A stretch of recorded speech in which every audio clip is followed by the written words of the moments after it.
And we are live. Hey everybody, this is Roberto Blake, helping you create something awesome today. Welcome back to the channel. Today we have a set of YouTube channel reviews. We usually do these on Fridays, but I'm doing a special Saturday edition because it has been the holidays and I had to recover from Thanksgiving. I'm sure a lot of you did too. We've already got two awesome channels in the queue. We have AutumnSong here, who says, "Hey Roberto, I have stopped doing vlogs, but my current content takes a long time to write. Would appreciate your review and suggestions for long form videos in the niche to improve consistency, goals, and finally reach 1,000 subscribers." Yeah, we can absolutely do that for you. A lot of people have been struggling to break through to 1,000 subscribers, especially on long form. We've been talking a lot recently, especially over on X, about my shorts blitz strategy. There is a strategy that I have that's really aggressive for long form. It is the strategy that got me from 20,000 to 100,000 subscribers in 14 months when I did it.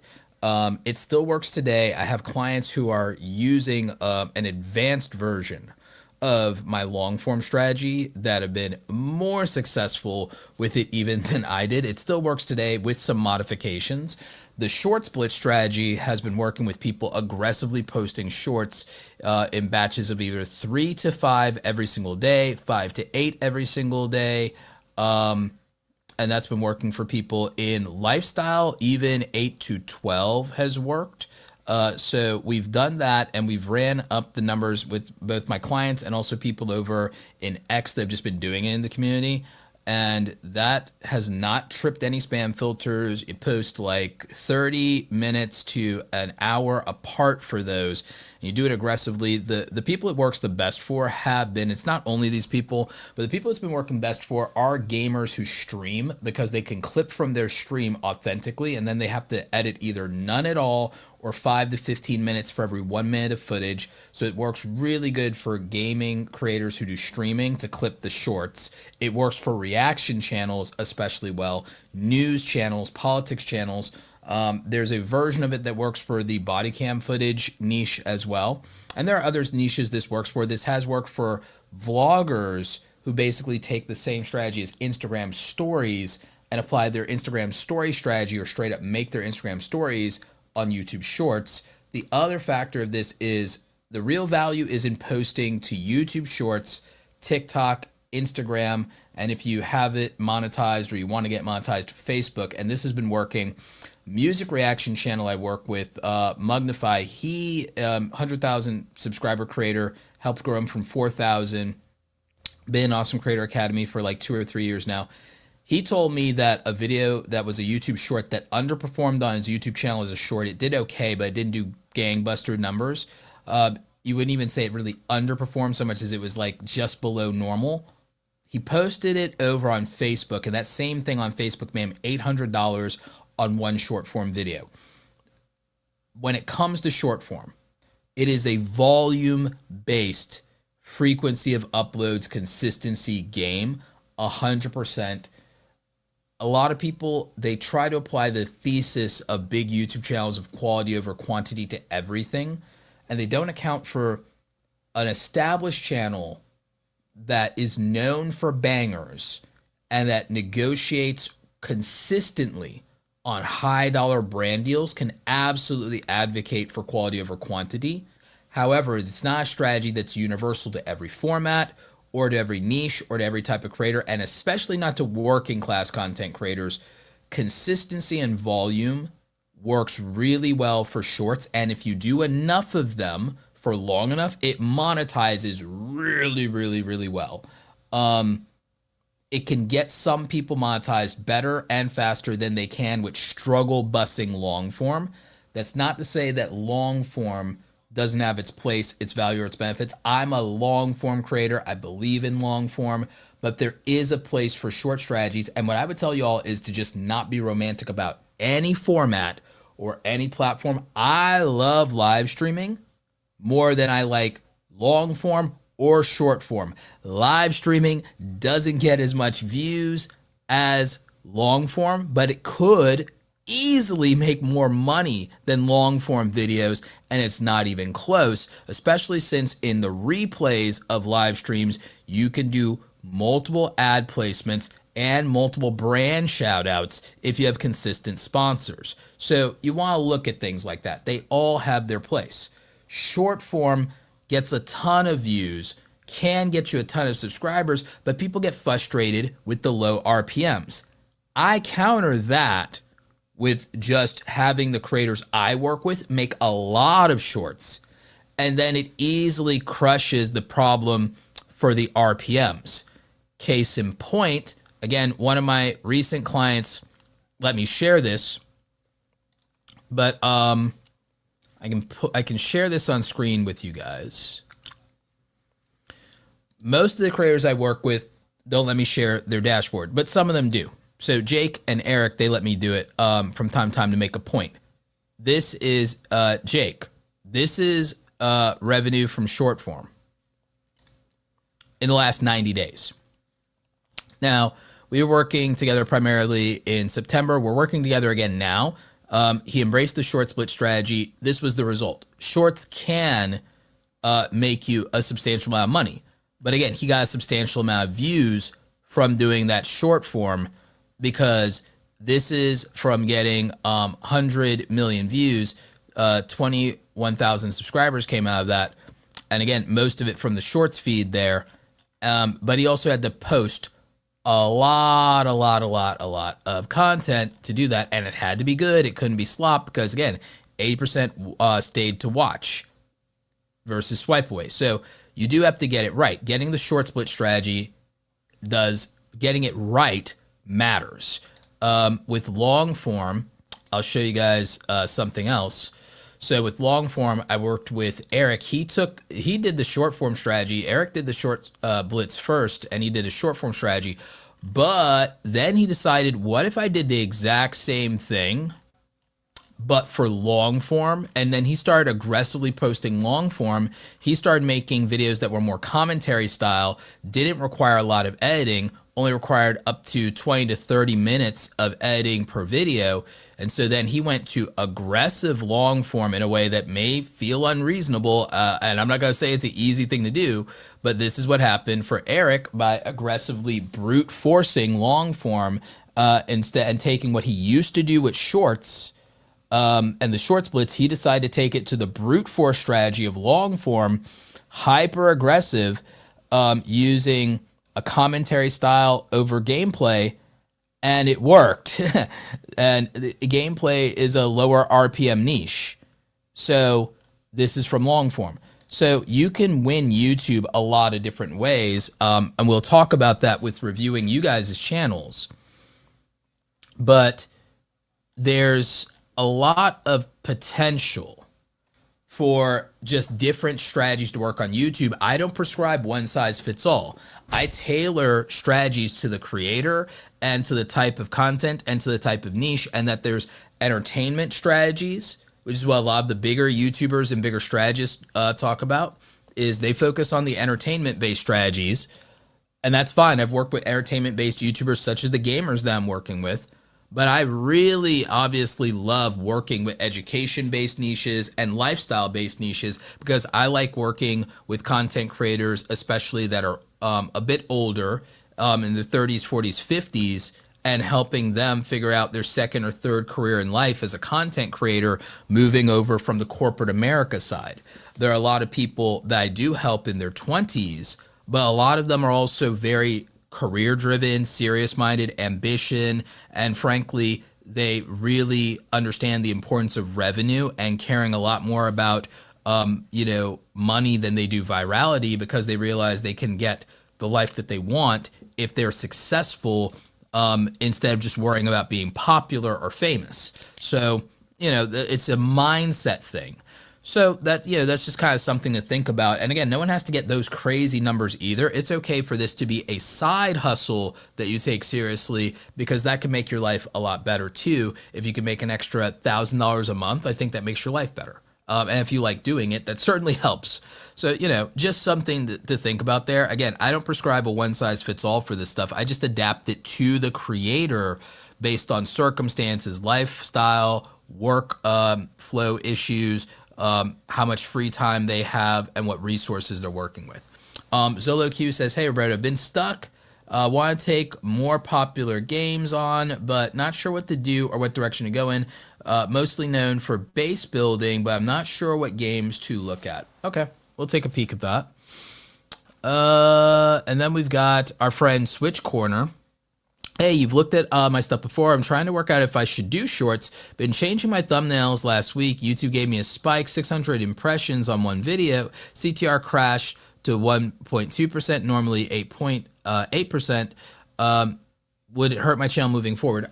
Reaching a broader audience means that click-through rate goes down, but click-through rate's also an average. It's not the real-time click-through rate all the time. Plus, you have to check what traffic source you're getting those impressions for. Not all impressions are equal. Traffic source matters quite a bit too, so we have to take that in consideration. And then not everything, by the way, when it comes to shorts, not everything is about repurposing. I told you there are channels where cutting down their content makes sense, but there are channels where making dedicated shorts makes a lot of sense too. In fact, somebody else that is a big part of the community is, and I remember when his original channel got demonetized and then he got that back, Anime Explained, aka Naruto Explained.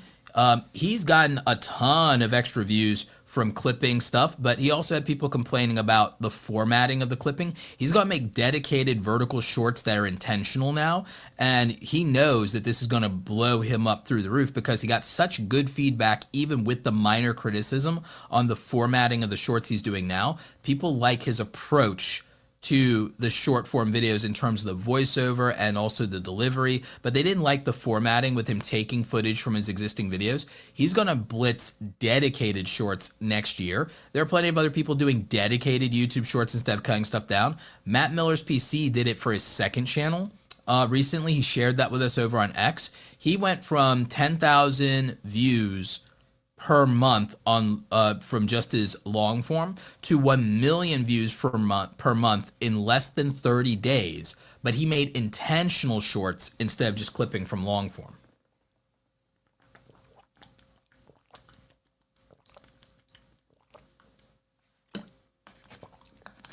And intentional shorts can be really good for product-based channels. If you're in tech, beauty, or lifestyle, there's a ton of money from YouTube shopping, from the YouTube shopping affiliate program, because Amazon only does roughly about 4 to 6% commissions. YouTube shopping is usually 10 to 15% commissions. That's a substantial increase in money. If you're in tech, that's worth a lot of money. If you're in tech and camera gear and stuff like that, could even be really good in PC and gaming hardware for graphics cards, and with RAM going up, yeah, it'd be really good for you. In the beauty and lifestyle niche, volume, you could do a lot of sales. You can make a lot of money there. So just something to be aware of in terms of an opportunity. And again, I see more of the channel review super chats coming in.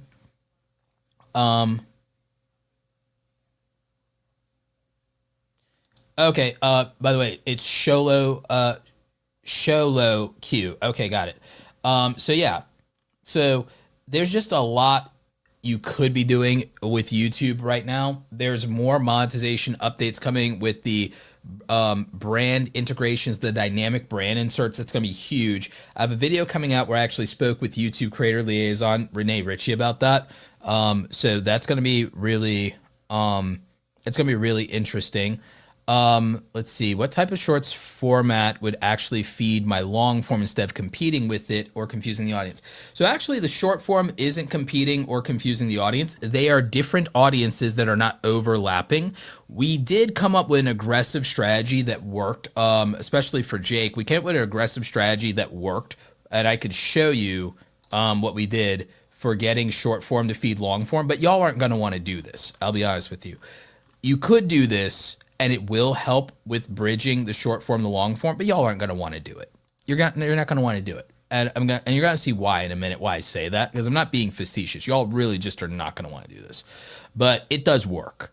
So what we did and what I figured out was that long form and short form really genuinely are completely different audiences with a minimal amount of overlap. However, there is a way to use short form to directly increase the performance of a long form video. However, to accomplish it, you have to be willing to do something very specific. So I'm going to show you 2 videos. One of them is a very recent video example of this. So what we did here with Jake, this video is doing really well for him, as you can see. We got 26% of the traffic to be related shorts. The way which is abnormal, and again, it boosts the traffic, which means that a significant amount of the overall views, this video is doing pretty well. This is a recent video, well, fairly recent for him in terms of long form. So that means we were able to drive substantial views, about 25% of those views from short form. So not bad. There was another video that accomplished this, that was this video, I believe. And I believe we did 30% from related shorts. Yeah, 36% from related shorts. So it can be done, and they are different audiences, and it's not competing or confusing in terms of the audience. The strategy that we deployed was you have to point 50 to 200 of your shorts at just one long form video, which again, a lot of you are not going to want to do. And the video does not have to be related to those shorts. You're taking related links to literally. And so we actually point 50 to 200 and that's a minimum, by the way, at one long form video. And again, you guys are not going to want to do this, but it works. Here's the part that you won't want to do.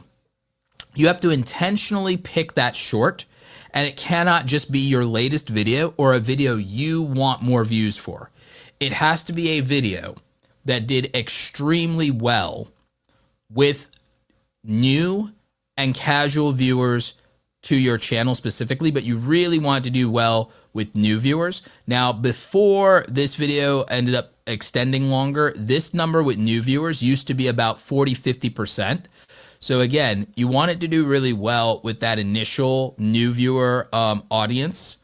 And so Jake also had an advantage in building up his casual viewers through blitzing the short form. So again, as long as it does well with first time viewers and casual viewers, you're going, and like really well in the performance, and you can get to that in advanced analytics, you're going to be okay. So you want to find a proven performer video, not a video you wish was doing better, a video that's already doing well. And you want to use the short form to bridge to that.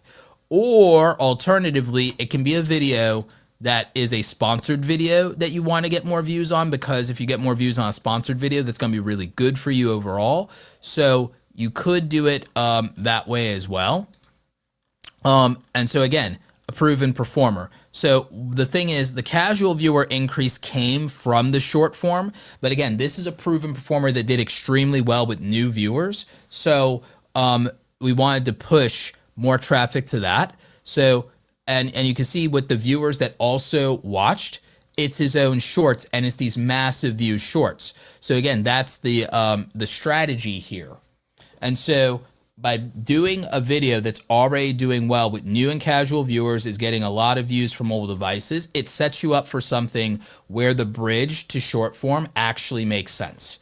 So again, I wanted to show you that. I wanted to share that with you guys so that you have something to go off of to kind of understand strategy a little better and see real results and understand like how this actually works. And so that's just a little bit more of like the short split strategy, for example, and what you can do. But we have a couple of channels in the queue. Thank you, Doug Hewson, for handling things in the form and in the chat here. I think we're only going to do maybe 6 channel reviews tonight, unless I get a second win. So that means we only have about 4, we only have 2 more slots. We've got 4 of them filled up. So let's see. But we'll do 6, and then we'll see how I feel.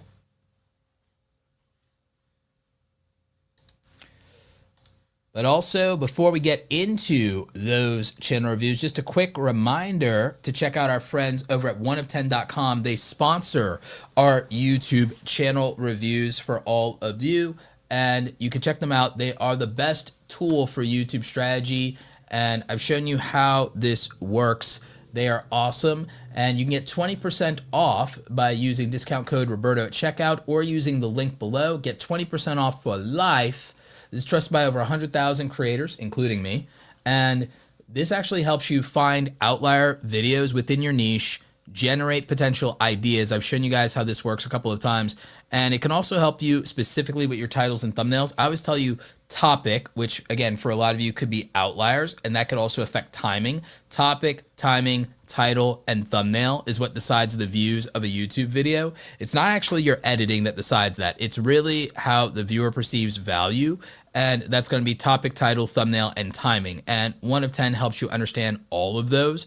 So I do think this is the best tool for ideation and is the best modern YouTube tool. YouTube's not about purely SEO anymore. Hasn't been for many, many years. And so this is the right tool for most of you to be using. So you can check it out. Link is in the description below. Again, thanks to our friends over at 1 of 10 for sponsoring tonight's live stream and our channel reviews. So shout out to them. But yeah, let's go ahead and jump into the reviews. So first up, we have the AutumnSong channel. So we've got that queued up here. So AutumnSong, medical, genetics, story analysis, sci-fi. That seems a little all over the place. It says video essays. Okay. It seems like there are specific narratives in fiction that you like. And, you know, that's fine. You've had a massive outlier before, genetic engineering in Star Trek, Game of Thrones. I see where you're going. I would just frame it differently. I would frame it around...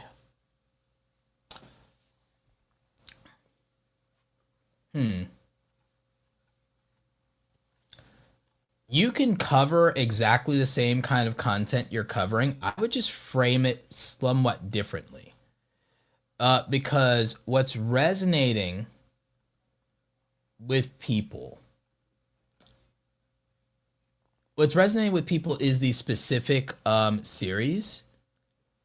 And I would phrase it as over-analyzing the medicine and science fiction. And I would just broaden it a little bit beyond. You could focus on the genetic stuff if that's what interests you, because I think it's interesting and I think there's an audience for it. But if you focus on over-analyzing the medicine of science fiction and fantasy, it opens you up to so many ways to cover this content, because you could talk about some of the accuracy of how some of these things are depicted. You could also talk about the real world implications of things, because the hair color and generics in Game of Thrones is interesting. But you know what else you could talk about in Game of Thrones? You could talk about the bloodlines, because that was actually a part of the story arc of the first series with regard to things like the bloodline and the genetic powers inherited by the Targaryens. You could talk about that because of Game of Thrones and the, what you would call it, the first series, and then also House of the Dragon, because they explore that even with the the illegitimate Targaryens that they find to be dragon riders. So you could talk about that with the genetics of dragon blood in Game of Thrones. And that would be interesting to people, or even the genetics of bloodlines, because the Starks also seem to have inherited abilities or powers of being changelings or wargs in Game of Thrones. That's a one that you could cover, and people like that. Star Trek has this, and you can cover that. You could cover this with the genetics of different species in Star Wars. that gives you material and fodder. And there's a lot of Star Wars fans out there, but that part of it has not been explored. So again, the thing is, in the last couple of months, you hit something between Star Trek and Game of Thrones, but these other ones, not so much. But there's a lot of ways to... Oh, wait, is something happening with the audio or something, or is that a problem?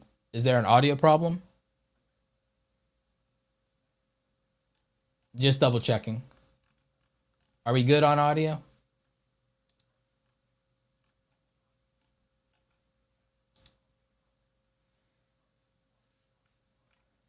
Just going to check with the mods to make sure that nothing's wrong on the audio side. All right, sound is good? Okay, cool. All right, good. But anyway, yeah, like I was saying. So again, there's a way to approach some of these topics. Another one would probably be Doctor Who and getting into studying the genetics of the Time Lords, for example, or other species, or even hybrids in Doctor Who. In fantasy, you could look at really interesting series that have different genetic heritability traits and bloodlines. You could look especially into anything that has vampires and werewolves. So you could either go with... what would you go with? You go with the Vampire Diaries and the spin-off series around that, with the originals and legacies, because they you could do the genetics around all of that and the different hybrids and the different types of magical creatures in there. There's another series that has a lot of magical creatures that I'm trying to remember. Grimm had them. What was that story line on ABC? There was something that used to do on ABC that did all of the fairy tales, and I forget what show it is. So you could definitely look at that one. So there's a lot of room for this topic. I just think that the framing of it just needs to be somewhat different. And then I think your top, Once Upon a Time, that's it. Yeah. So I think the framing of this could just go stronger in terms of the specificity of what you're covering and what you're dissecting. And I think it'd be really interesting because I just think there's a lot of different interesting creatures, species, bloodlines, powers, and abilities that you could explore around genetics and genetic heritability and the lore and the meta-analysis within it there. Star Wars is even a good one with this because of all the different species in Star Wars, to say nothing of the actual genetics of metachlorians, right? Or the genetics of Force users, let alone the different species, and even the hybrids there. So I think that a lot of things where you can do human and alien hybrids or human monster hybrids and creatures and so on is where this gets really interesting, and where you will find the overlap in the fandom with that. You could explore the genetics of half-bloods, wizards, and muggles in Harry Potter, for example. So again, I think that this could be strong. Now, going to your thumbnails are actually fine, believe it or not. And the choices you're making of the scene selection for those thumbnails is actually pretty good. The main issue you are having with the ones that underperformed was literally their titles were too difficult to understand. Or again, weren't broadly appealing. These topics were broadly appealing, and so they were able to easily overperform when compared to your other videos. But again, you are only 16 videos in, and you're at over 500 subscribers, and you have outliers already, massive outliers already. This is promising. You have potential here. You should keep pursuing this, but you should workshop these ideas a little bit more thoroughly. And I think I've given you some ideas of things that have a higher chance of over performing because of the existing fandom around it and the fact that those topics have been unexplored, but there are a lot of people who would care about them and care about the lore and would want to have those ideas more explored. So I think that this is something that you could do and make successful. And I think you actually already have a good foundation for success with this channel already, given the outliers that you've been able to create. I think you just need to focus more in these directions. And I've also given you some things you can expand into that I think would work. So hopefully that helps. But what do you all think? Do you agree with me, or would you guys do anything different? I think that AutumnSong actually is off to a really strong start for only having 16 videos and already having 3 extremely strong outliers. And even the videos that look like they're underperforming are actually performing more normally for a channel this size. For a channel this size that only has 16 videos, even though they take a long time to make, hundreds of views are not bad at all for a start on something that is heavier subject matter and more difficult to make. This is the kind of thing that I would randomly watch at like 8 or 9 o'clock at night in bed myself, to be honest with you. And so when I do run across smaller channels that make interesting stuff like this, I always leave a comment to let them know that, hey, you should keep going, and I really like this, or hey, do more like this. So I think that it's something, that has potential. You should just never get discouraged by early outliers and then not being able to re-achieve those rapidly. They're actually a good sign that you've hit something really strong. So again, I would look at some of the franchises I brought up. I would look at some of the topics that I suggested to you as potential. You could do your own research on them and see if they were something you could pull off or something you feel would perform or that you could do justice to. So again, I think that that is a good place for you to just look at where more opportunity could exist for future outliers. But again, if you guys have other thoughts or opinions on this, let me know in the chat. And if you're watching the replay, let me know in the comments. One down. All right. Hey, we've got Nate, the lawyer, in the house. How are you doing, buddy? Hope you're recovering.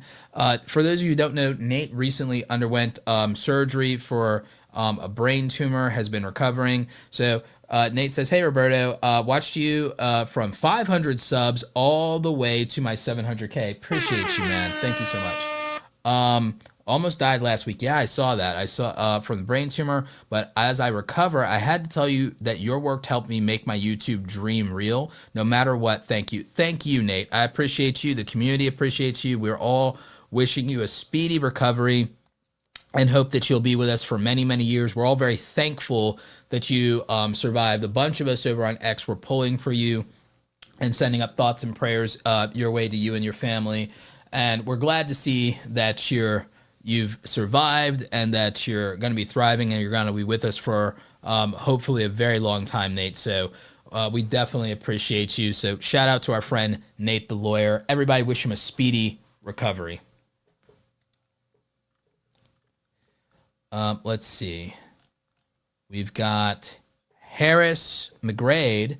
Hey, Roberto, I'm about to remonetize my channel.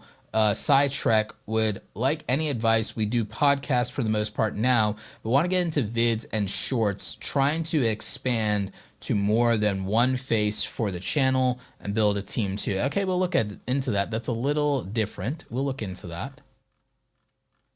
And again, we're doing 6 reviews for now. But if I get a second wind here, we'll do more.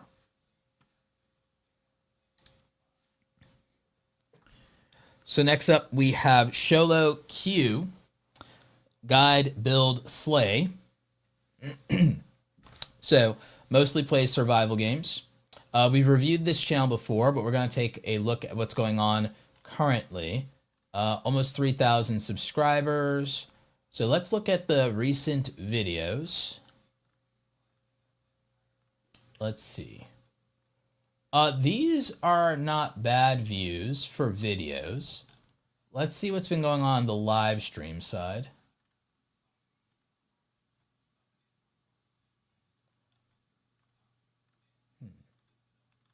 It looks like you're known for building stuff, but let's see what's been the most popular thing you've done. So the streams are not the super popular stuff. Let's see the regular channel again. I see. You know, it's not even necessarily base building that's your most popular thing. Do you know what your most popular thing is and what you could be looking at? Your most popular thing is ultimate guides for these types of games that people like. So if you're feeling stuck, the answer really is to double down on your best hits of the past in a lot of cases. And so to me, it looks like you can tackle more popular games if you want to, but the key to it is having guides to offer people in terms of the most popular games, because you think the thing that you're most successful at and known for is base building. That's what you believe. What the data says, what the numbers say, what the community is saying is that actually they come to you to understand how to be better at the game. So whatever game you're playing or want to play, if you can offer new players value,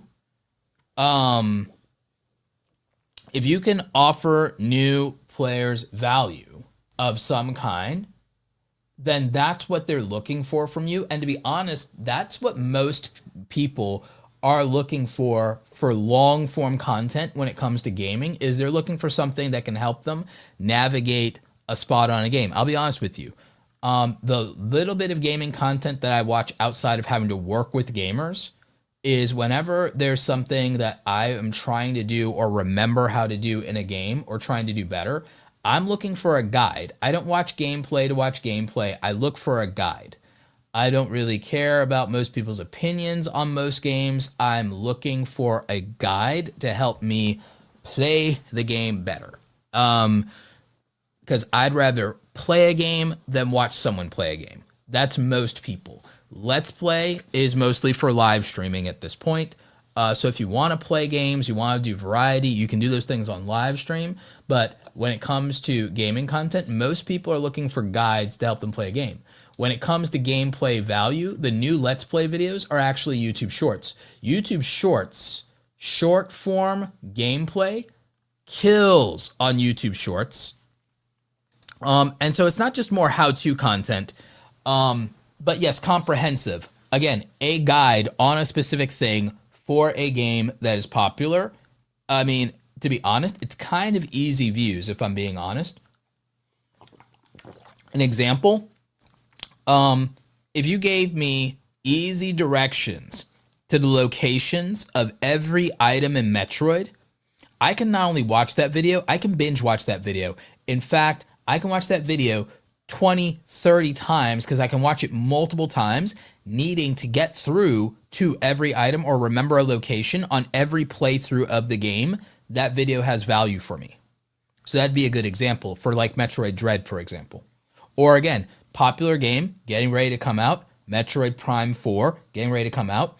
The minute that you can offer any value on how to do something or how to beat the first boss or how to do anything or how to locate an item, there's going to be views to be had on that the first month.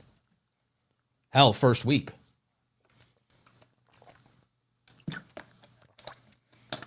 So there is that. However, for shorts, gameplay shorts do work. So again, you could clip gameplay from your live streams and you could post multiple shorts a day of gameplay from your live streams and you could get views on that. In addition to, you are getting views on just quick information in shorts. Quick information about a very specific thing in shorts has gotten you views before. So again, if you can do either of those things multiple times a day for short form, it would be successful for you because your numbers indicate that that's true and that people would watch that from you. Even if you don't feel like it's a lot of views, some of these shorts have more views than you have subscribers. If you were posting shorts on a daily basis 3 to 5 times a day, you have a higher chance of getting some outlier shorts or just stacking views from them over a long period of time. That could help you earn more money. That could help you get more subscribers. It could help you get more attention in general. It may not get you the views you want on long form, but it definitely could help you. And then for the long form, if the long form actually helps people accomplish a goal they have in the game, to be honest, look at this. 5 easy ways to improve your V Rising castle design. This is something that did help people in terms of, and you said instant upgrade. You have almost 3,000 subscribers. In a week, this has almost 1,000 views. It has more than halfway to that. That is actually a good set of views for a video for that length of time. It's actually performing a little better than some of your other videos. And again, some of these things could have done better if they actually were framed as something that helps somebody who enjoys this game enjoy it more and be better at it.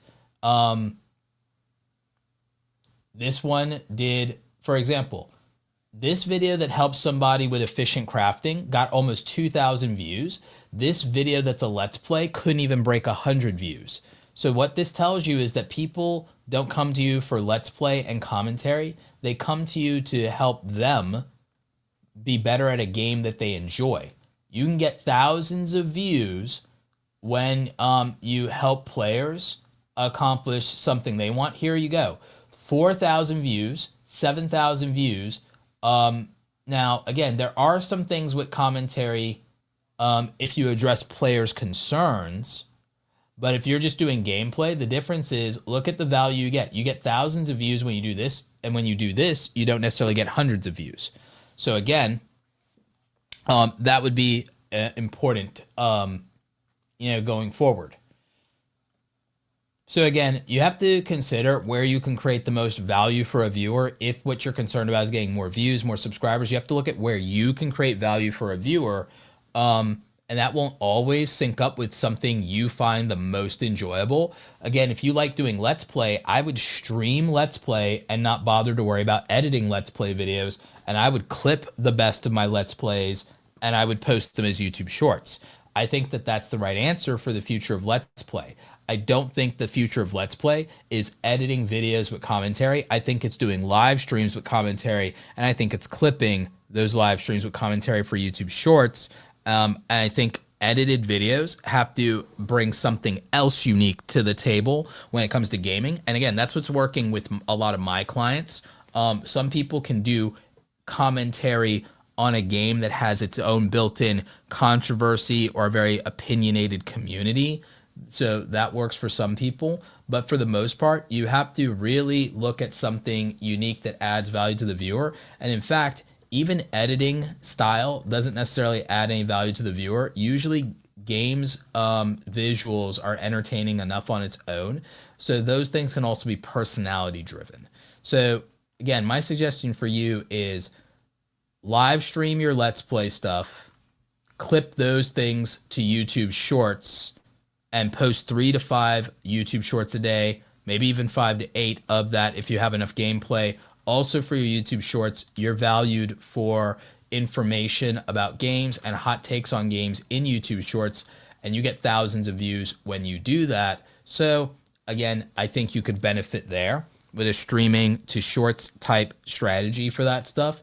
And then for regular videos, especially since it takes you a long time to make them, make guides for people that help them with something they struggle with in a game. So that would be my thoughts there.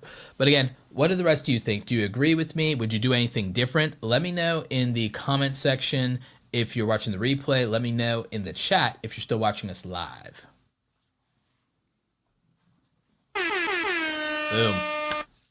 So there you go. Xolo Q, does that help you out? Does that kind of give you some direction? I also think for thumbnails, the thumbnails could be a lot better.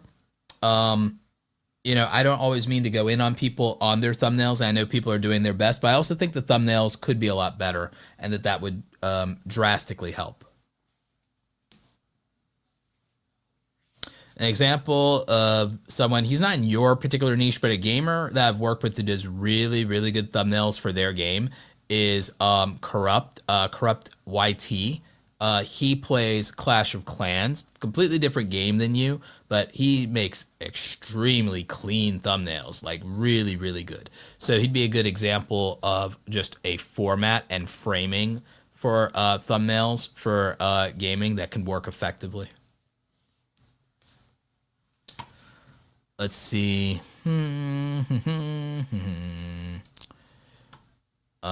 Let's see. I think that's 2 that we've done so far.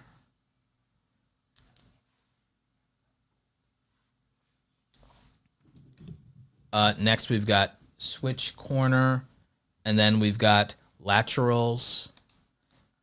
Then we've got SciTrek. Then we've got our good friend Nate the lawyer.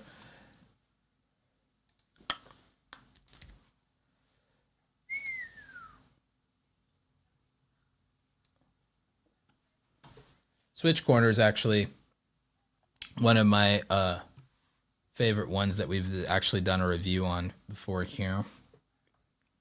So we've got SwitchCorner, 74,000 subscribers, 1,600 videos. Very impressive.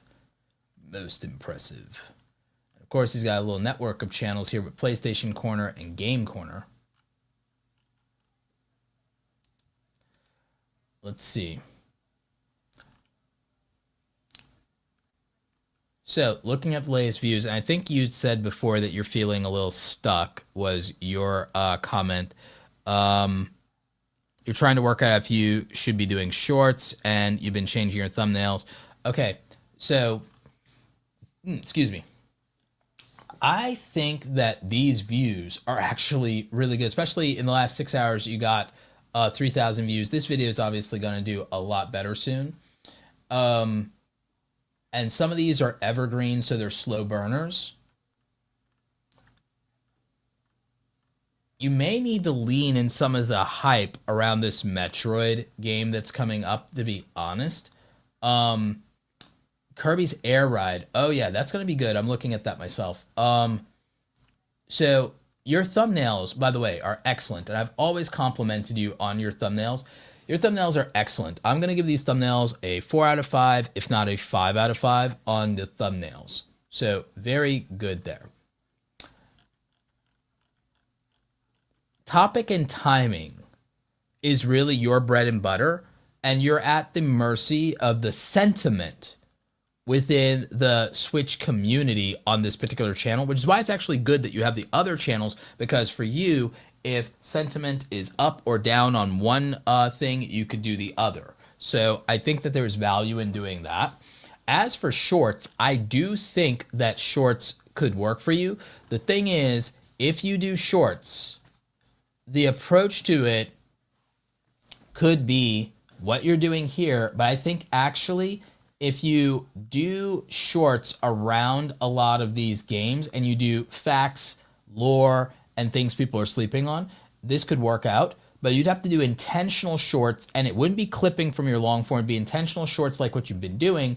But here's the thing with shorts. Shorts is a volume game wherein the strategy that I would use in this situation would be to upload 3 to 5 or 5 to 8 shorts a day around these nostalgic Nintendo properties. Again, people cannot get enough of these, but your current shorts inventory is really thin right now. Your entire shorts inventory as you have right now would not satisfy my strategy in terms of a week's worth of shorts, but keep that in stride here, because think about it from this point.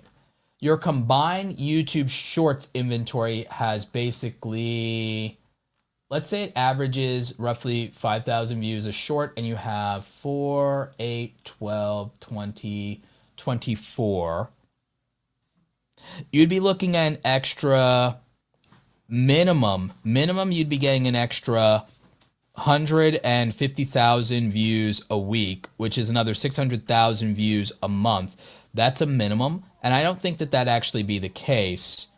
I actually think what's more likely to happen is that you'd be getting 1 to 2 million extra views a month. Now, what that would translate to in revenue would not break an extra $1,000 in revenue by itself. However, it would generate more views, more sub growth. It could, if you point all of them to a specific performing video, increase the views on any video you point it to by about 20 to 35%. The other factor is that running up the subscribers is valuable to you just because you would now enter the rare commodity of having a 100K channel, regardless of views, which gets you the opportunity to directly pitch to more brands and get a yes to those commitments. You could lock in a long-term contract deal, and you could get $1,500 to $2,500 a month over a 6 to 12 month commitment basis for a brand. That would significantly increase your bottom line and your revenue. So you'd be looking at another, anywhere from $20,000 to $35,000 extra a year. That could buy you a lot of time or resources or someone else's time back that helps you grow this channel, other channels. There's a lot of opportunity with that. You could put it into other ventures or you could invest it. So that would be substantial. So it would be worth doing even if the views per upload on long form don't increase. A lot of you are overvaluing that more than you think. And you also got to give things time because some of your videos end up being outliers that do like 10K, 20K, 40K views given time. Because again, you're subject to the whims and taste of the Nintendo community at any given time, ups and downs, especially in between releases. And we have Switch 1 holdouts versus Switch 2 adoption. So there's a fluctuation in the market right now. Applied as a strategy, if you're making enough money, you can literally get someone to help with editing the shorts so that it's not a burden, and yet you benefit from the growth if you leverage the growth for sponsorship of the long forms, just by virtue of being a larger subscribed channel. Because there are not that many 100,000 subscribed channels. It may feel like it, but it's actually not. In the US market, so they're like less than, all right, so worldwide, there's less than 1 million channels with 100,000 subscribers worldwide. In the US market, specifically, I think there's less than 90,000 channels right now with 100,000 subscribers. I'd have to double check my numbers for sure, but I believe that that is the number. I might be able to check that right now. And let's see, in the United States of America. So yeah, worldwide, 618,000 channels worldwide. And then for America, 91,700 channels roughly have 100,000 subscribers as of August 2025. So it's probably just a little more than that. Still less than 100,000 channels in the US. No, wait.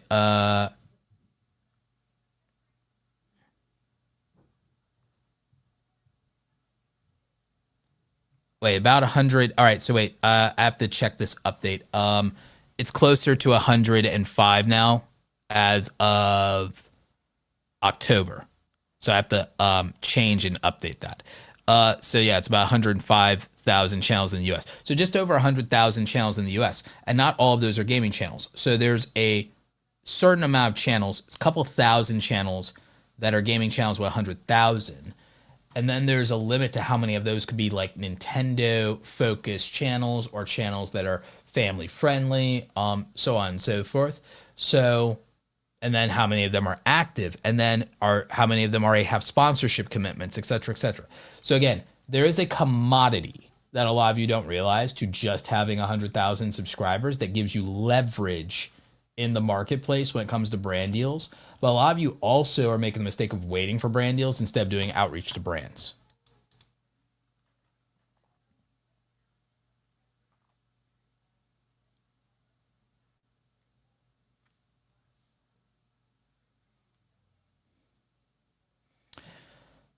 Question, if I do a top 10 video, could I chop that into 10 shorts or wrong thought path? It depends on how intentionally or how well you execute that. But you could approach it that way, but you don't have to use that to get 10 shorts out of it. But you could. You could if you did it well. The problem you'll have with doing that, though, is the formatting of the video. Here's an alternative thought.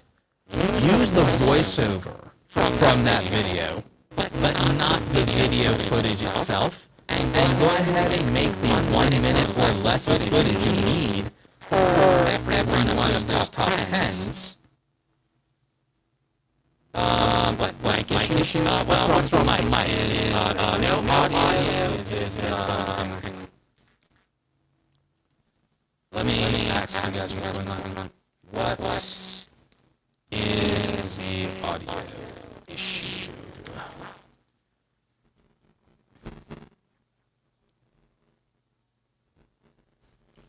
So what's going on with the mic? Sounds crazy? Hang on. Let's all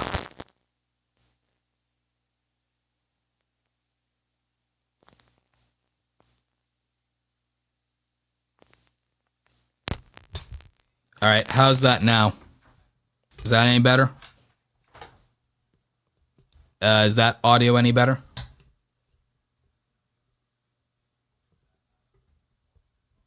Yeah? Okay. I couldn't tell you what happened with the audio or whatever, but I had to literally unplug it and then blow into it like a Nintendo cartridge. So I don't know what's up with that. And again, I've been trying everything with when that happens to fix it. But anyway, where was I saying? Oh yeah, so for SwitchCorner, I think I was saying I would not clip the videos and take a somewhat lazy approach to it. What I would do is I would use the audio from the top 10s, but then I would make vertical formatted video for it, because I think that would only literally for every one of those top 10s, I think it would only take 5 minutes or less per video to do the vertical footage directly for it, but just take the voiceover from the original. So I would do it that way, and that's how I would get those kind of shorts if you want to get shorts out of a top 10 video. So if you want to get shorts out of a top 10 video, you can do it, but instead of cutting the video, I would just use the audio voiceover for that, and then I would just make vertical video footage that makes sense, that fits it, so that people don't complain or think that it's cheap or lazy. So that's how I would do that. So those would be some of my thoughts here. But again, I would love to know what you guys think in the comments. Do you agree or disagree with that? Would you do anything differently? Let me know in the comments. If you're watching the replay, let me know in the live stream chat if you're still here live.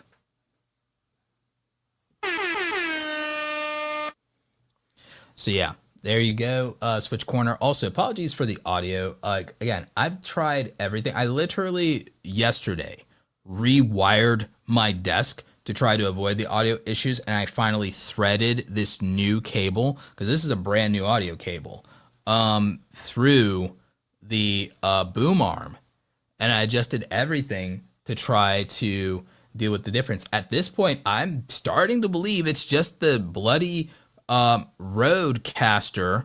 But again, I wouldn't be mad if that's the case, because I've had it for like 5 years now or something, maybe more. So if the Rodecaster is just kind of done with me, I'll upgrade and replace it to a Rodecaster 2. I just don't know that that's the case, because I'd hate to just go ahead and try and do that and replace it. Then the audio issues still persist. Nothing would make me more pissed off than that. So I'm just trying to see if there's anything else that could possibly be the issue.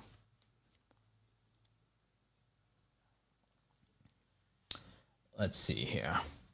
Let's see what you guys are up to in chat. Pull up the chat here.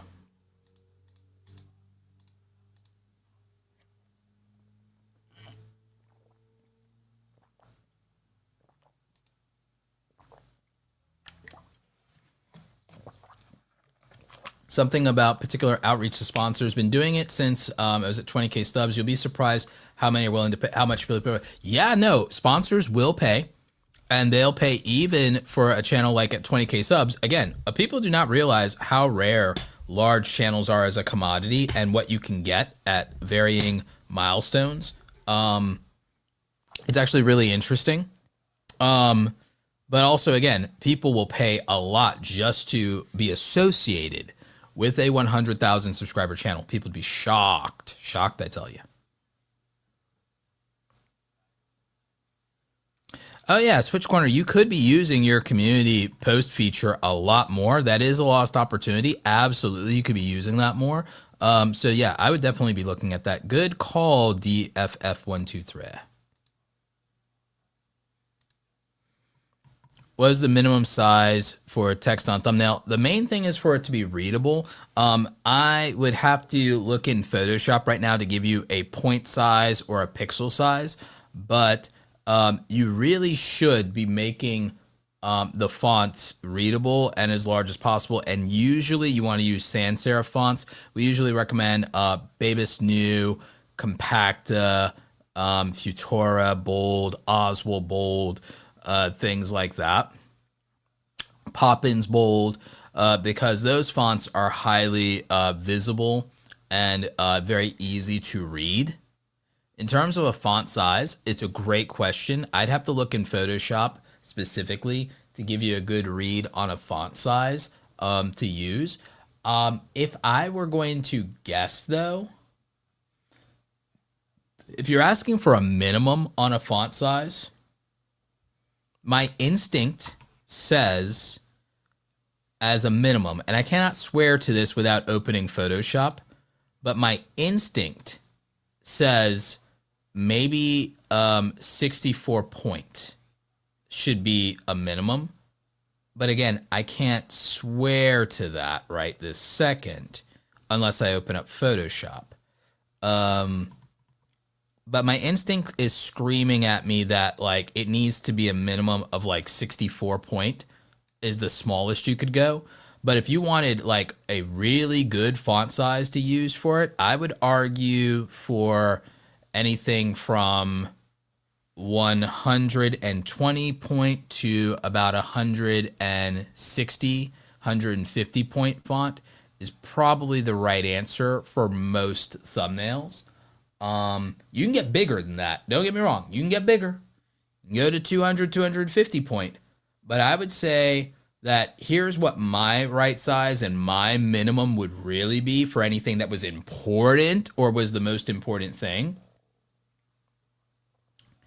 If something was important and I really, really wanted it to do well, I'm going to go with a minimum of 120 to 160 point font. And ideally, I'm really probably leaning much closer to 150 to 200 point font, if I'm being honest. So, yeah, that's what I would look at. If I had to pick a font, if you really held me to the fire on it, Futura Bold.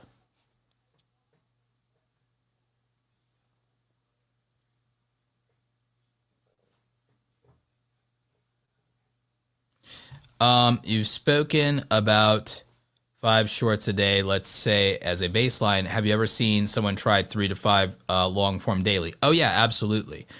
Eric over at Sweaty Clash, I showed his channel stats earlier because he gave me permission.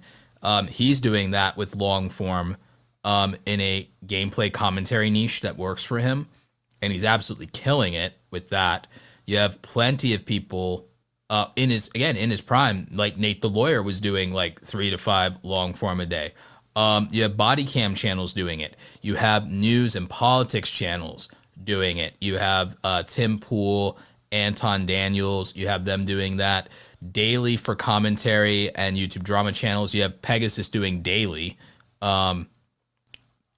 I think he's done twice a day before, but you have him doing daily. I think on his Reddit channel, he was doing like 2 a day or 3 a day, something like that. So yeah, like in the right niche, someone can do 3 to 5 long form a day. I don't think for SwitchCorner, for you, it'd be the right answer to do 3 to 4 long form a day would be the right answer for your niche. And I think you could churn through content way too quickly. But somebody could make like generational wealth making 3 to 5 long form Minecraft videos a day and then making 5 to 8 shorts a day on top of it. Oh, absolutely. Somebody would just like print money doing that. So, you know, there are things like that.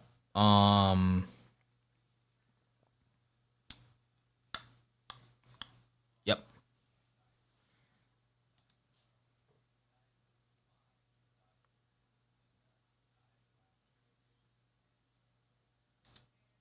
Magic Prepper says, I run about 200 point these days. It helps keep me shorter. Total characters too. Yeah, that's a good idea. Roberto, is there a video type that goes well with video essays but doesn't take so long to research and write? Yes, but you won't probably want to do it, to be honest with you, because it's literally news, commentary, culture, and politics, because you literally just have to respond to headlines that are leading headlines and current events and have an opinion, and you don't have to be well researched, unfortunately. You won't want to do that niche, trust me, but it does work and it prints absurd amounts of money. So that is a thing that it does, and it lets you do a lot of ad breaks in terms of mid-roll ads, and it makes significant money.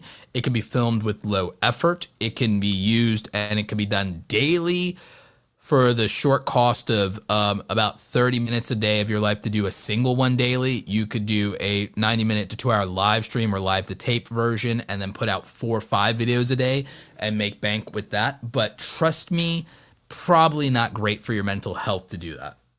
But it will work and it will make a ton of money. Like you wouldn't believe. We're talking people doing this are making $30,000 to $50,000 a month in AdSense revenue alone doing this, and that's why it became very popular. It is not necessarily healthy.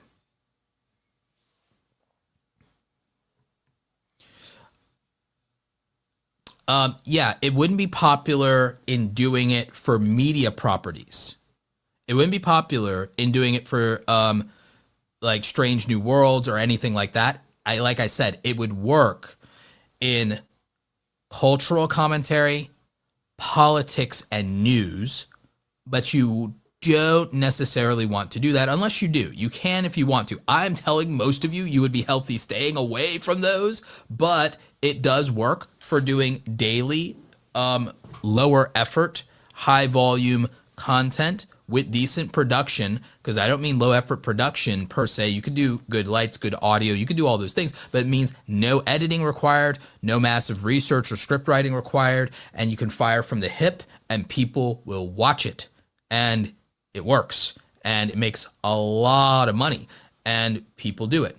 People also do reactions as well. Reactions work, but what you react to matters. You could do news commentary reactions. You could do body cam footage reactions. And again, it just works. And the money is insane. Like easy quit your day job types of money for a lot of people doing that. As long as their thumbnails are good and their titles are good. But for a lot of that, they just literally use a reaction face to the thing that's in the news in the headline, and it does the work for them at that point. Is there an intro formula? I don't believe in intros. I believe in getting right into the content, because you have about 8 seconds before you lose people forever. So I just believe you get right into the content. I don't believe in intros.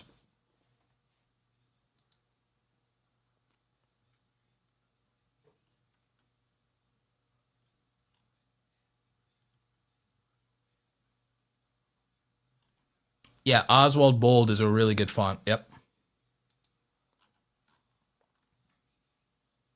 Stencil is a terrible font. Stencil's almost as bad as Comic Sans. AutumnSong says, Roberto, I think you're right. That's not for me. I'm just worried about my low frequency of post, not looking to change niche. Yeah, I hear you. To address your low frequency of post, AutumnSong, you could just do some very short YouTube shorts at a high level of frequency to offset it.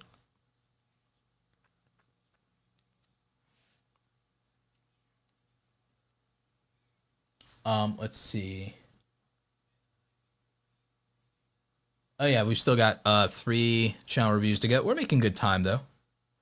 Anton is a good font. Yeah, it's a good font. I'm not against it. We just have like our 5 or 6 staples. They're just kind of easy for me to rattle off and remember. Futura Bold, Compacta Bold, Oswald Bold, Poppins Bold, Bibis New Bold. So like it's just easy for me to rattle those off, and then the mods have them as well. So we just go with these because it's just Open Sans Bold. So it's just very easy for me to rattle those off. So that's kind of our 6 staples there.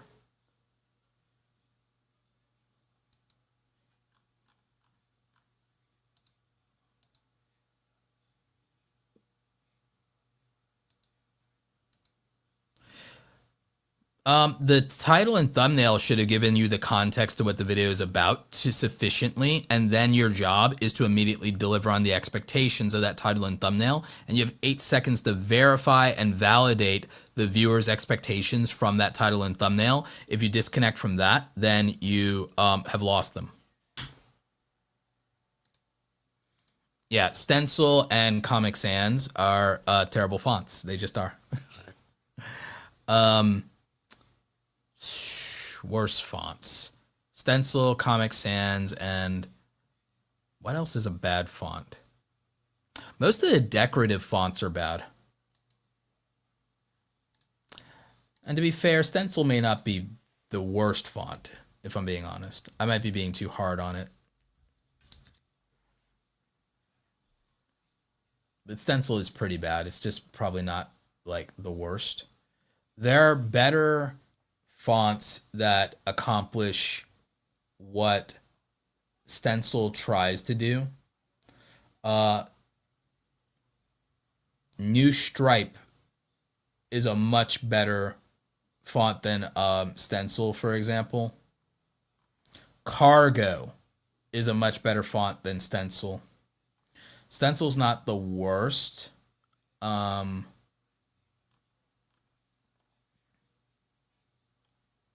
There are variants of Stencil that are passable, but Cargo and New Stripe are infinitely better.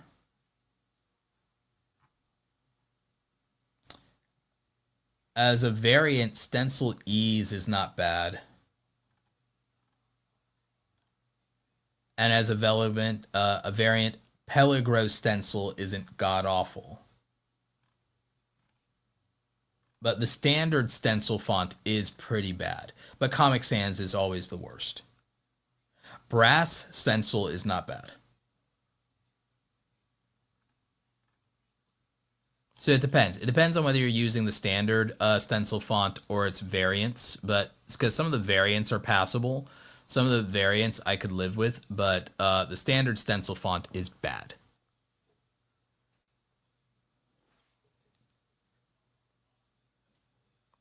Oh, Papyrus isn't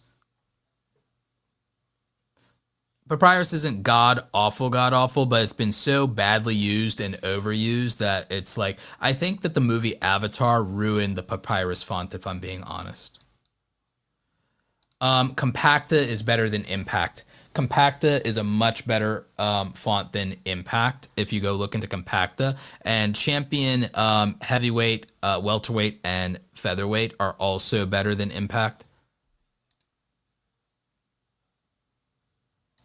Yeah, I could see how Stencil would be on brand.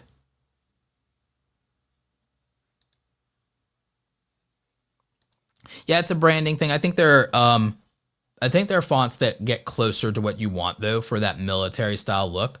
Again, there are variants of it that do really well. Brass Stencil is actually probably one of the better military fonts, and so is Cargo. Cargo is a really good military font. I would recommend Brass Stencil, Cargo, and New Stripe.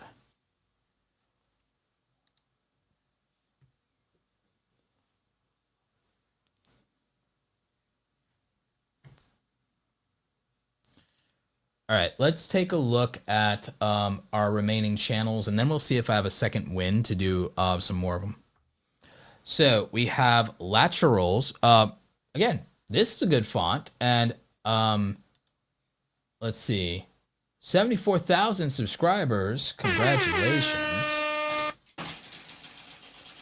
Trying to make you laugh and giggle. Okay. Doesn't tell me exactly what the content is about. So I would either tell people what the content is about somewhere, or at least tell them your schedule. Let's see. Let's see if we can ascertain what the channel's about. I made a streamer work a 9 to 5. That, oh God. This thumbnail is actually really good. This kind of deserves more views. My assumption is that you built maybe a short form audience. And so that makes your long form much more hit or miss. That is my assumption. Either that, or yeah, for the number of videos here, I think that that's dead on. So, with that in mind, what's your most popular long form stuff? I secretly pranked Flight Reacts. I pranked Balin, Levin. Okay, so your big thing is that people responded to is you pranking and or collabing with streamers. So you would want to lean into that. And then for the shorts, oh yeah, you have a shorts audience that really digs your shorts, and a lot of your stuff is focused around the streaming meta, and you had some stuff that popped off. So, and you also probably have an audience in the streaming community. So here are my thoughts. If you are really set on the comedy stuff and high effort comedy, I think that you have to lean into, if you can't always prank or collab with big streamers to get your outlier views like the one from a month ago, I think that you then have to do spoofs and sketches around their controversies whenever there's a controversial thing in the streaming community. I think that something that people would share all over Reddit and X and Discord servers is if you did a really over-the-top sketch comedy video about Jack Doughtry's first week in jail. Like, I think people, you obviously would have to put him in the thumbnail for that. But if you did a comedy parody, if you did a parody video about, Jack Doughtry's first week in jail, like, people would probably share that everywhere and watch it and laugh. And you'd probably have people like Penguin Zero, Charlie, aka Moist Critical, react to it. Asmongold might react to it, stuff like that. So again, when you cannot do collaborations or pranks on streamers, you should probably get in on the reactions to controversies around them and make light of it in a very humorous way that people will enjoy. And then that would get you similar outlier views, in my opinion, especially if it's reaction fodder for the reaction meta. I also think comedy sketches on streamer culture would work. Like if you did videos like first time watching Asmongold be like, and then some, it's like, what's the experience, or how does someone's life change if they start watching Asmongold for the first time? And like, again, the kind of things that are funny and lighthearted and not mean-spirited that a lot of these people would react to, or react to the video about themselves, or it's like, or, oh, Asmongold fans be like, XQC fans be like. Again, just parody and comedic videos around the streamer meta itself will probably do just about as well as doing collaborations and pranks with the streamers themselves for your long form. Again, for your short form, you already have stuff that does really well, and you have stuff that goes viral. And so I think that this would be on brand for you.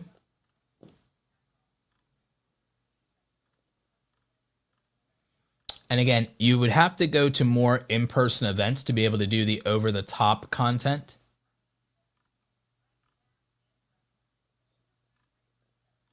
So yeah, so those would be my thoughts for you, Laturals. I think you have the foundations of a really interesting channel, and I think that this stuff could be like really good. I just think that the expansion of this and the opportunity is in content that doesn't necessarily require collaboration, but could inadvertently benefit from collaboration by way of setting yourself up to be farmed by the reaction meta. So those would be my thoughts, and that would be my advice for you, Lateral. But again, what do you guys think in the chat? Do you have different ideas or opinions here? Like I said, I think it's great when you can collab with big streamers and then it pops off, but then the rest of your videos end up being hit or miss.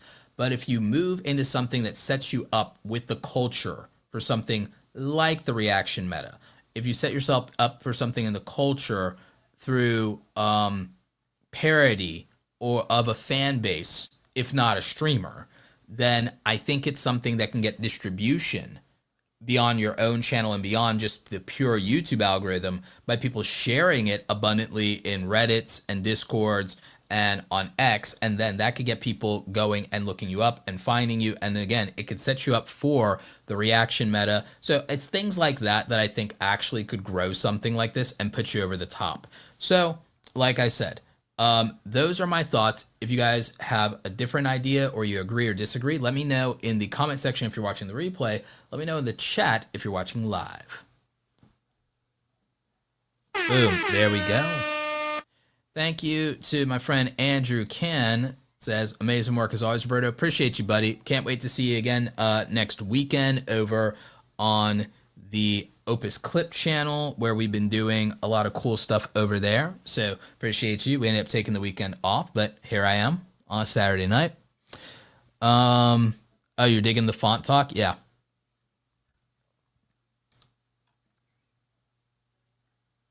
Oh, that sounds like a good time. Being around a fire pit with the kiddos, roasting marshmallows, and watching a movie while lurking. Yeah, that sounds like a night. Sounds like a night. So yeah, Laterals, what'd you think of my thoughts on your channel review? Do you feel like I got a lot of the energy of what you're doing, right? And like, do you feel like that's a good direction for the type of thing you could do that could set you up? Because again, I know it's super hard to do those other high effort videos because not everyone's going to want to collab with you. Not everyone's going to be available, getting to the events, setting up the pranks, not getting in trouble. It's a lot. So I think that the parody angle and then trying to farm the reaction meta from that could be good.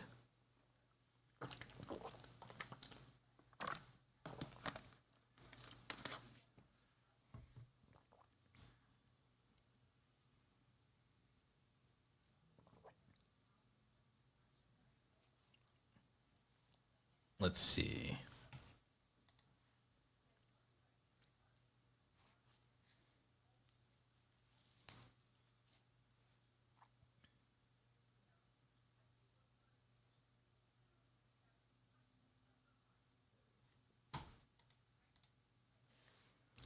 Love what you said. Reaction meta would be perfect. Main goal with the channel is deliver high quality comedy. Yeah. So I think setting yourself up to be farmed by the reaction meta people and by poking a little bit of fun at them and their audiences, I think that that's the move. But again, I think you have the ability to execute it at a high quality, high effort level. So I think it makes sense.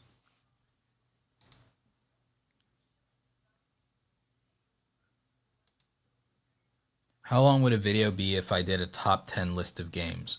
Not sure, because it depends on what your analysis or reasoning of the games is and how you're presenting it. So, but here's a tip for you, potentially. You may or may not, you may or may not want to do this because it does reduce the amount of ad revenue. But the key to, if you want to do a bunch of top 10s, I would try to deliver top 10s in under 5 minutes. If you can give people top 10 videos about anything in under 5 minutes, you win, because that's the best value per minute in terms of the content. The value per minute is dense if it's a top 10 and it's under 5 minutes, or if it's in less than 6 minutes, then we know the value is dense and we know that you're not wasting our time. So like that's a real like hack, right? So when you can make it very clear up front that the value per minute or value per second is extremely dense for a video, instant win.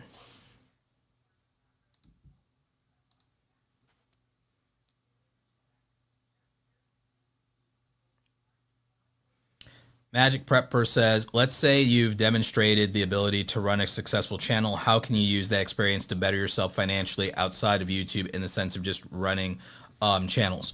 So if you want me to be honest, what you would do is you might, in theory, want to manage channels that are high level, where the person is openly saying that they're overwhelmed and they cannot get help with things that they need done and taken off their plate, and that they can't train people to understand YouTube and that people just don't get it. So you'd have to be really tied into the community on X, Discord, and listening to podcasts and stuff like that. You'd want to find people that you know are successful already, have the budget, and are overwhelmed, frustrated, and even people recently who have had to fire people publicly, that breach of trust, had to fire an editor, had to fire an admin, had to fire someone on their team. Like, that's a really good lead, like in terms of some place where you know you can create value and bring value to the table. You set up with that, especially if those channels are more serious and more established and in, let's say, more mature niches in terms of, oh, the users aren't all like teenagers and kids in terms of viewership. Then the thing is, you use the success you garner there, and then you look on LinkedIn and other mature high-end job boards, not just like YouTube Jobs or anything, but you can go there as well. Big fan of YouTube Jobs, set up by Patty Galloway.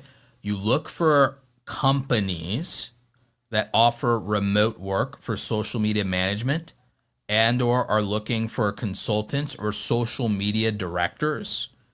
And then you put in a proposal and a bid for the opportunity to be the social media director for like a company, like a Procter and Gamble style company, or a sports team, or an arena, like, you know, becoming, like if there's a remote social media management position for Madison Square Garden that pays $90K a year, remote work, you take on that. You negotiate that, hey, I'll deliver the results and deliverables. I don't need to do a certain amount of hours to justify this, and I can do this for you. Hey, I do this for other clients. I've managed channels, because they'll want results more than they want control over you, believe it or not, in a situation like that. Or again, you find the companies where that's on the table, and then all of a sudden you do 3 or 4 remote jobs with companies that have social media rather than social media influencers. You keep 1 or 2 social media influencer clients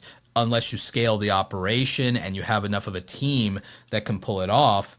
But you do that because then you could have 3 companies that you're working for that all pay upward from 80 to 120K a year for you to do remote work as a social media director or manager. And the thing is, you'd be less at the operations level as much as you'd be at the strategy and coordination level for that, and you'd be directing people to do tasks, and you'd be assigning work.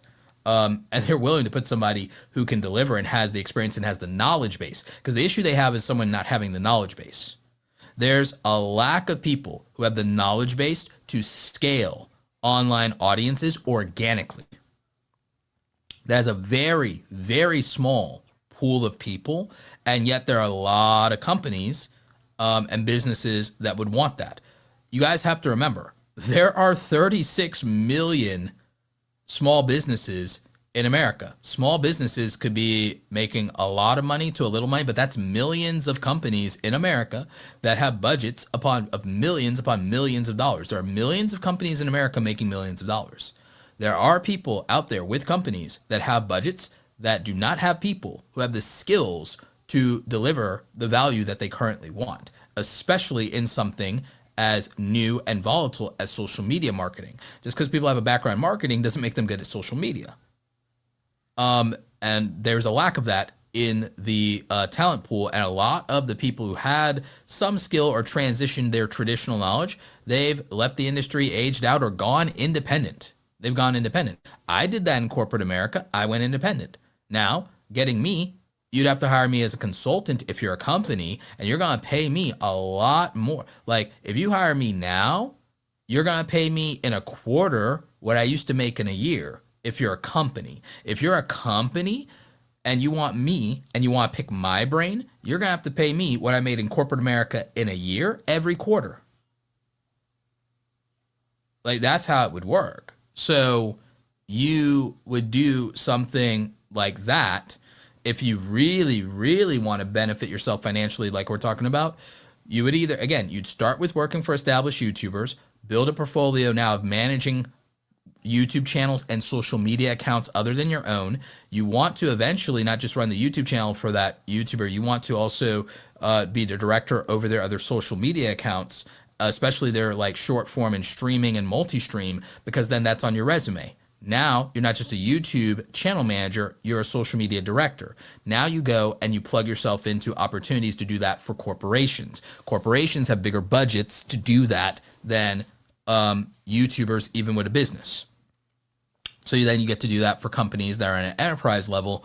And so now they have fantastical budgets for you as a outside consultant or outside social media director. You get to still do remote work, and yet you still get to add that to your background and to your resume and portfolio.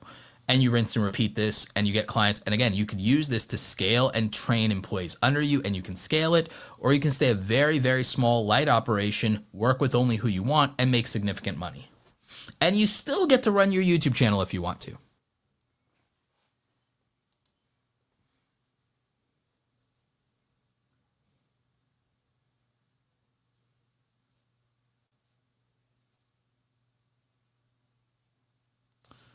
Yep. So let's see. So I think that's 4 down, 2 to go.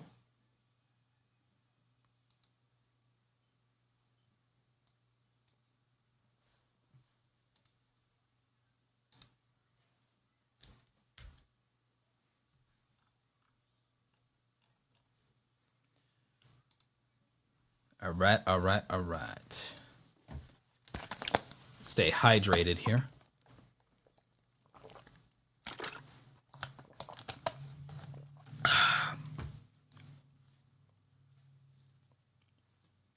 Yeah, I appreciate you. All right, so let's go. SciTrek. So this is a collaborative channel. Says your sci-fi and movie channel, bringing the world fans exclusive news, scoops, and rumors. Okay, I dig it. Let's see what you got going on. Love the logo. I'm gonna say straight up, love the logo. So again, it's a very niche fan base. That's all good. Right off the bat, I'm gonna tell you, I love the design sense of the logo. I wish that that followed to the quality and consistency of the thumbnails, because I think it's the single biggest thing you guys have to worry about.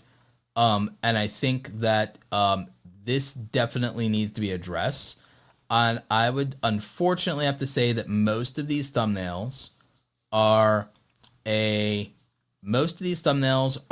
1 out of 5 or a 2 out of 5 in terms of thumbnails. If you can improve that, then I think you have a shot here.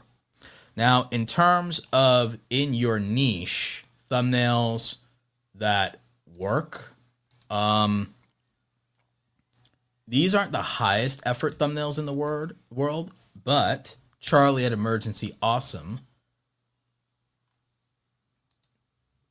without doing the highest grade thumbnails in the world, as simple as these thumbnails are, they work. I'm not saying make these thumbnails. I'm just saying that these thumbnails are massively effective despite only being a 3 out of 5. Your existing thumbnails are a 1 to 2 out of 5. Charlie's would represent a 3 out of 5. And so that is shown to you to show you the difference that even just having a 3 out of 5 on the thumbnails would make. So I would say, excuse me. So I would say that's the biggest place of overall in improvement. In terms of topics, I think some of your topic selection is actually pretty good, but right now there are a bunch of things that you guys in the last month you guys could have been addressing. You also took massively long hiatuses, so that didn't help. But there's been a lot of industry news in the last month, let alone last 3 months, that you guys can and should have covered that would be a big deal. Primary example, Skydance, Paramount wanting to buy Warner. Huge deal. The bidding war with that. A lot of the speculation and rumors right now around Avengers Doomsday would have been good for you guys. The current issues with the current issues with the Star Trek series and fandom, which you guys are well aware of. I do not need to brief you on. So there's that. There's currently a couple of issues around the showrunner, as well as some of the stars of the Acolyte that you could address. Right now, there is speculation around the new Ahsoka show. And yeah, the channel led to a break in videos. Change of hands of the channel. Okay, I could see that. So yeah, now with the revival, again, it's time for higher quality thumbnails. It's time for more consistency. It's time for nearly daily videos. Nearly daily videos with this channel as a news channel for the sci-fi community would work with all the things going on right now. That would absolutely work. Trying to think of another good example. I mean, honestly, from a news perspective, you could look heavily at news topics to source by a lot of the things that are working over on Clownfish TV, for example. I'm not saying you have to take on their shtick, because they're a unique channel all their own, and they do well for themselves. But there's just stuff that they are covering that would make sense for you, that you could pick up on, and that in some ways you might be able to get more views around. For example, the like it's in terms of the amount of money they spent on Andor in Star Wars, like that's a big deal because like Disney spent $700 million on that. So that's like, oh wow, okay, that's a lot. Um, the showrunner, the Acolyte, outrightly blaming YouTubers for the cancellation of the show. Um, that's wild. So there's a lot that you could be covering that would give you nearly daily fodder in terms of covering news within the fandom.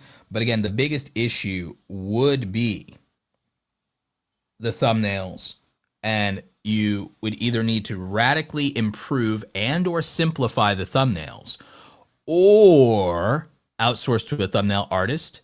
Either of those things would work and make a dramatic difference in the outcome here specifically. So the biggest thing would be the consistency, but you said there was a changeover in the hands of the channel. I think for this channel being 2 years old, you guys did well.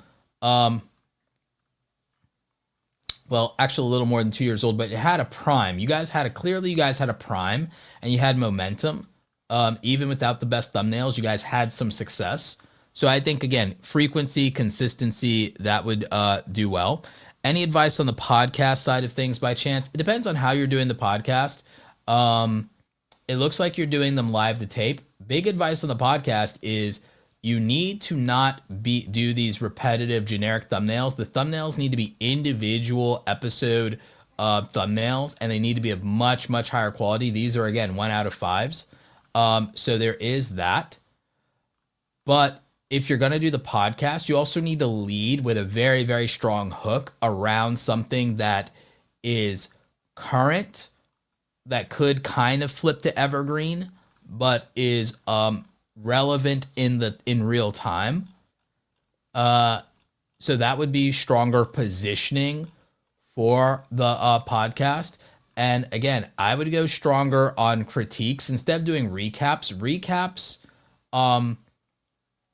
Recaps are not as strong, especially for seasons that have already gone past. I know it might be something you guys want to do or want to talk about or whatever, or find interesting, but I think you have to do a podcast like this, has to be hyper relevant. And I think the podcast would go stronger if it was a stronger debate or critique about the current direction of sci-fi storytelling in Hollywood. That would be stronger in terms of the positioning for the podcast show. You could have segments where you guys do a small review or recap of something you're watching right now, but you should lead with critique and debate around the current state of sci-fi and storytelling within Hollywood, because there is an audience for that. They are clamoring for that, and they're looking for that conversation. And it's one of the more interesting conversations people could be on a fly on a wall to. So from a podcast standpoint, you have to think about what could people listen to, and then even themselves be chomping at the bit to want to send you a super chat just to get their opinion in front of people. So think of it from that perspective when it comes to this podcast that you're live streaming. And I think that makes more sense. But again, visually, the thumbnails also need to be treated like an individual YouTube video. So those would be my thoughts for SciTrek. Again, love the logo. But yeah, those are my thoughts. I would love to know in the chat, if you're watching live, if you agree with me or disagree on a lot of those points.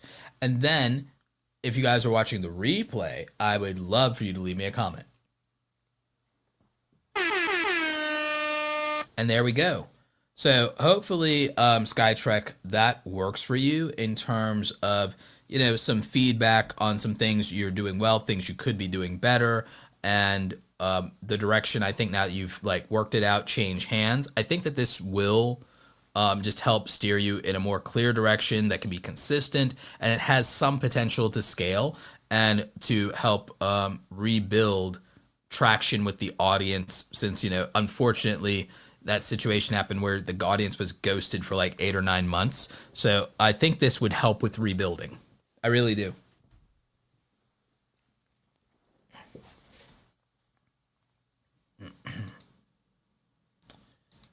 Let's see.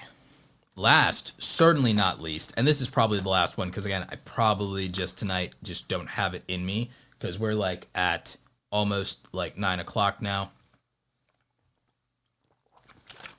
I've been up since about 7 o'clock this morning. Got started on decorations, cleaning the house, cleaning my studio in the basement, cleaning up in the office. I spent yesterday rewiring some things. So again, apologies. I think we can only do 6 channel reviews tonight. But our last one here is our good friend Nate the lawyer. Again, wishing Nate a speedy recovery from his surgery.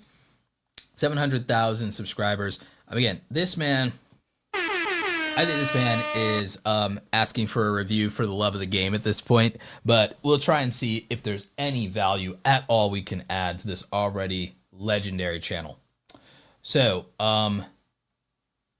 again, latest video here is from a couple of days ago, and again, asking for thoughts and prayers here. Absolutely. The choice in homepage layout, I would actually add more of the varying playlist to the homepage, if I'm being honest. But let's skip to actual videos. So Nate, you're recovering right now, so no one is expecting you to come back aggressive on videos. But let's just go over some of the stuff that went up on the channel until you hit your surgery, and just see if there's anything we recognize where we can add a little bit more value. Again, I won't harp on consistency here because there were outside health factors affecting the consistency. So for you, since you're in the realm of news, current events, and politics, when you get back, there is some updates with the Letitia James stuff here in Georgia, as I'm sure you're already aware of. So there's that. Unfortunately, there have been some tragic news events that you'll definitely be able to cover, and there are some legal implications and political implications around that and around immigration and deportation. So you have a lot of fodder for that. You have a lot of reaction fodder for some of the interviews, policies, gaffes, and things happening with Mayor-elect in New York, Mandami.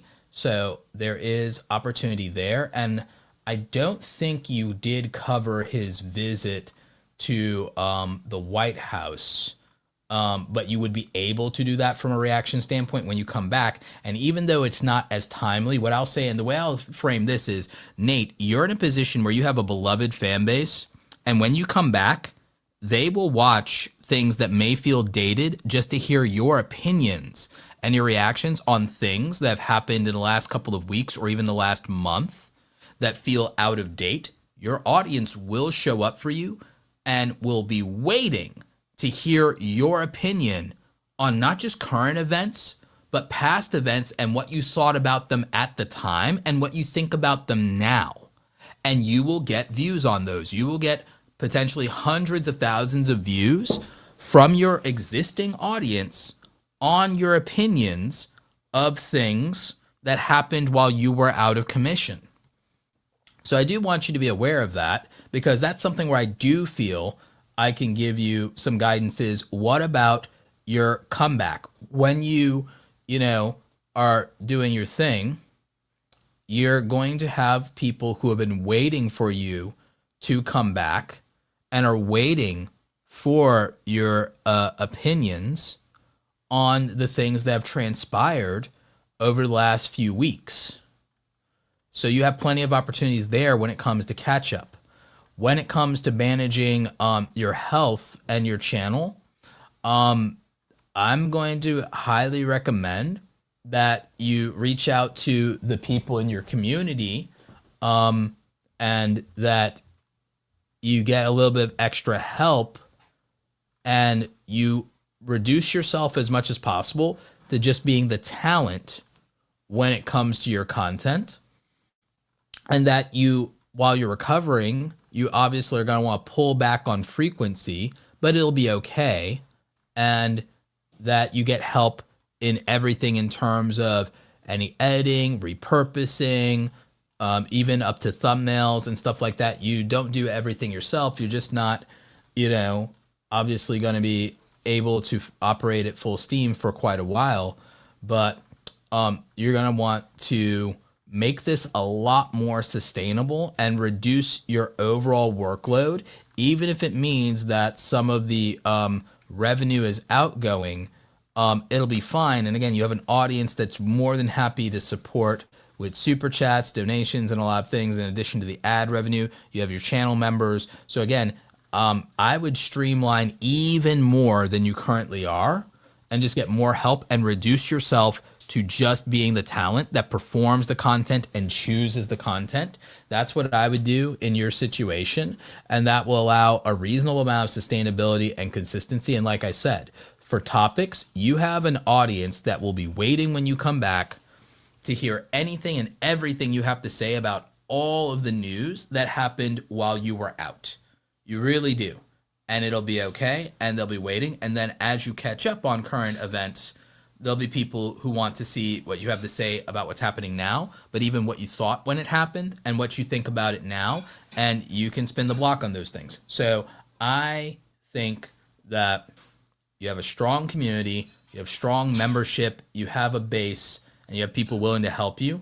Take all the help that people are willing to offer, and then 20% more, my friend. Please do. And look at, for the future, how to make this sustainable and right size in your life. For everybody else watching, everybody think about what your circumstances are and what your health looks like with regard to how you're balancing your work, your channel, your family, all this stuff, and think about what's right size in my life look like? What is healthy look like in my life to be able to do this and do this as long as possible, with as little damage to myself as possible? You've been doing this for a long time. Like you said, you've been a fan and you've been watching my channel since you had 500 subs. You're at 700,000 now. We would love to see you get a gold play button, but more than that, we'd love to see you do this for many, many more years and see you do it and be healthy and strong. So I think whatever allows you to do that is permissible. So I think that being able to put yourself in a position to where everything is even more streamlined, being able to know and not feel the pressure to come back right away, and to know that, you have a great community behind you. I think that that's the best advice in a channel review that I can give you for your situation. You already know how to be successful. We just have to figure out what that might look like for you in your current health situation and in this current recovery period, and how long that looks like. It's as long as it needs to be. And what does that look like while you're doing it? It'll be okay. The community will be here for you, and they'll just be happy to see that you're doing well and see anything that you're willing to put out and hear what you have to say. If there's a pivot that you want to make that makes this less stressful, or again, if there's anything you want to talk about with this online, you can feel free to DM me. You can feel free to reach out to me anytime, and we could talk about it offline and what your actual circumstances might look like. But I just feel that for you, sustainability is much more important than consistency, and YouTube has been extraordinary in your life, and I think it can continue to be for a very long time. But you just have to do it in a way that makes sense for where you are right now, not where we all wish you were, but where you are right now. And so again, I don't know the full details of what your recovery plan from the surgery is, because again, brain tumor surgery is a lot. It's massive, I can only imagine. But having talked to people who have had other medical emergencies that impacted their YouTube channel and their career, what I can tell you is to not add to the stress of your health by thinking about it, and to just take it in stride, and then to just make a clear path and vision for how you want to operate and how you need to operate. and then just execute on that and not lament trying to make it what it was before. Make it what it needs to be going forward. So that would be my thoughts on that. So again, huge shout out to Nate the lawyer. Again, we wish you a speedy recovery. We're so glad that you're still with us, and we want to keep you here as long as we can. So those would be my thoughts on that. And I'd love to know, we'll hang out in the chat for a few more minutes because I'd love to know what you guys think about that. And again, feel free to give Nate any of your thoughts and your well wishes. And again, Nate, feel free to reach out to me anytime. But yeah, I mean, it makes it like watching everything Nate went through. Again, it does make you think a lot about just your own sense of your mortality and about what having the capacity to keep doing this long term could look like. You know, it definitely made me and a lot of other people think about it. I was talking to someone about it just the other day. And so, you know, we're all grateful for the opportunities that YouTube and content creation has brought into our life, but we also know that there are any number of things outside of our control that can impact this. You know, so again, it's definitely something to think about, and you know, your health, if you have it, is always something to just always be tremendously grateful for while you have it and when you have it. So, yeah.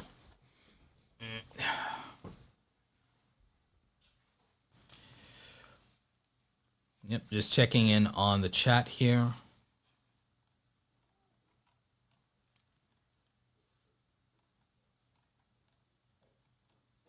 Yeah, no, I think 6 is definitely all we're going to do tonight. Because I'd actually like to get a decent night's rest. Because it does take me a little bit to wind down after these streams, believe it or not.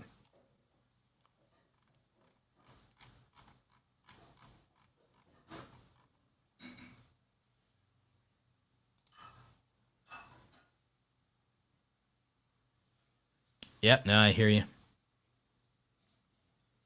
I can't believe we are almost done with 2025. We have one more month left in the year. Everybody, make it count.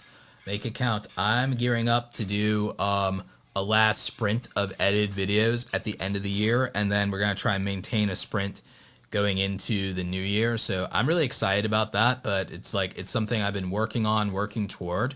I'm going to reduce the editing load. I'm going to focus on production, delivery, and the value of the content, and obviously the packaging of the thumbnails. So I'm really excited about that. I'm looking forward to it. I think you guys are going to really dig a lot of the new content that I'm working on for edited videos.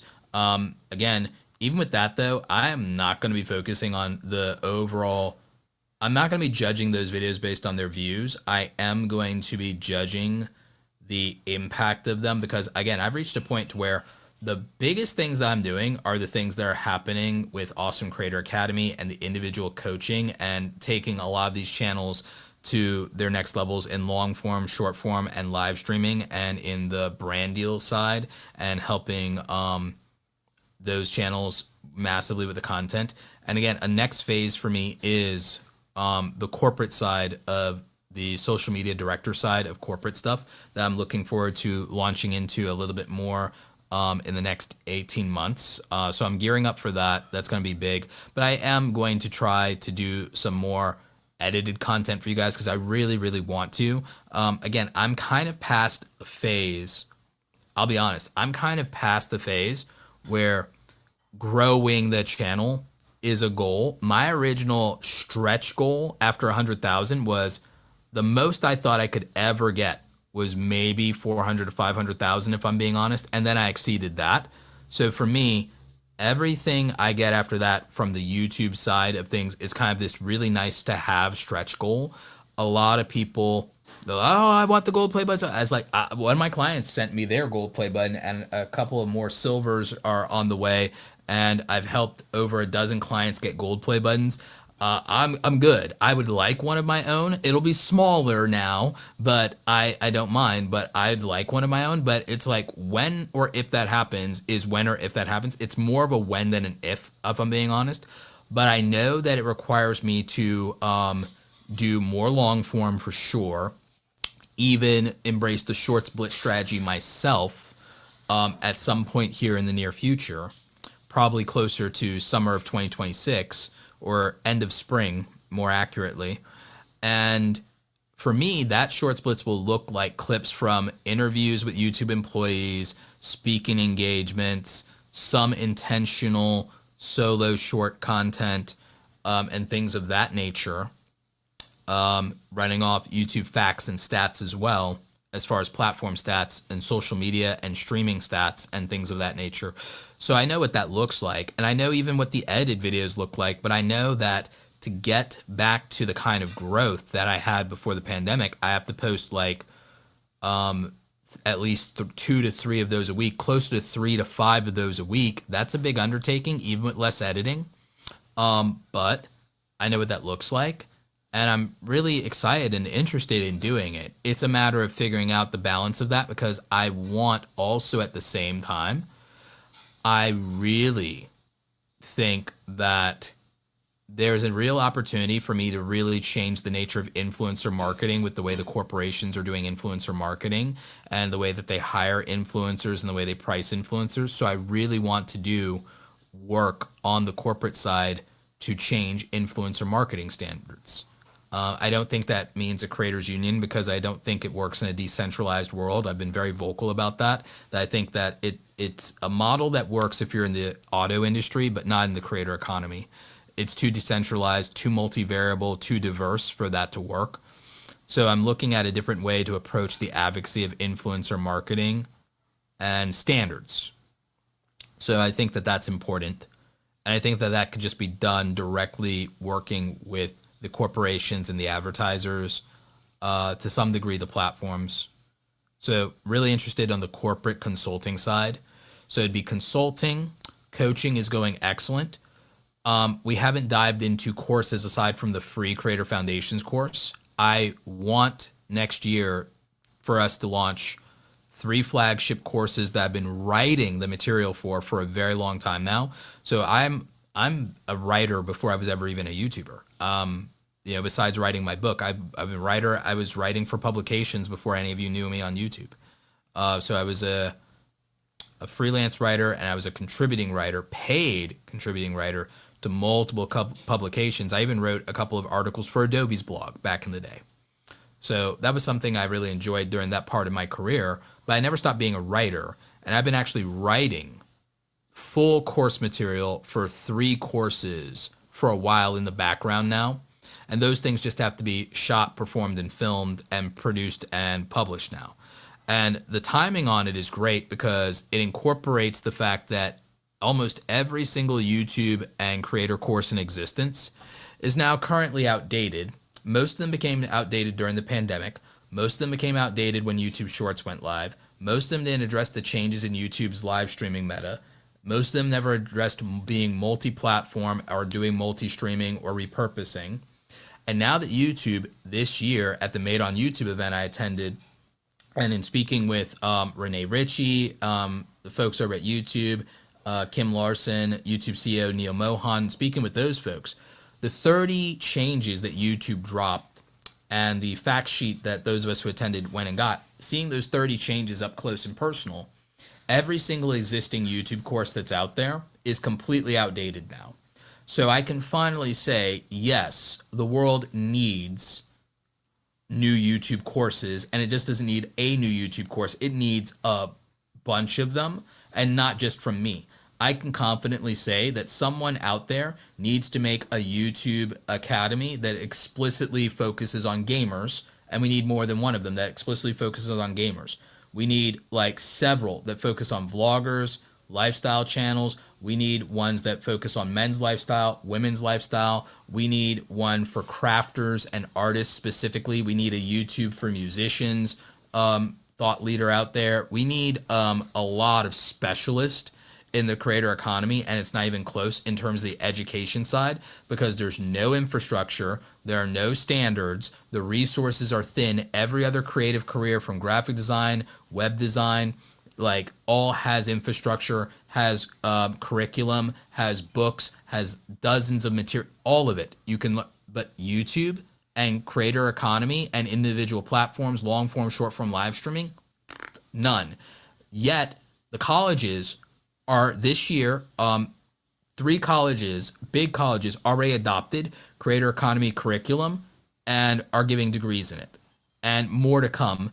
And those are professors who've never grown a YouTube channel, never monetized, never multi-streamed, never done any of this, and they're about to give you a degree in it, and they're about to charge someone $15,000, $20,000 a semester for a degree in content creation and teach it, and they've never done it.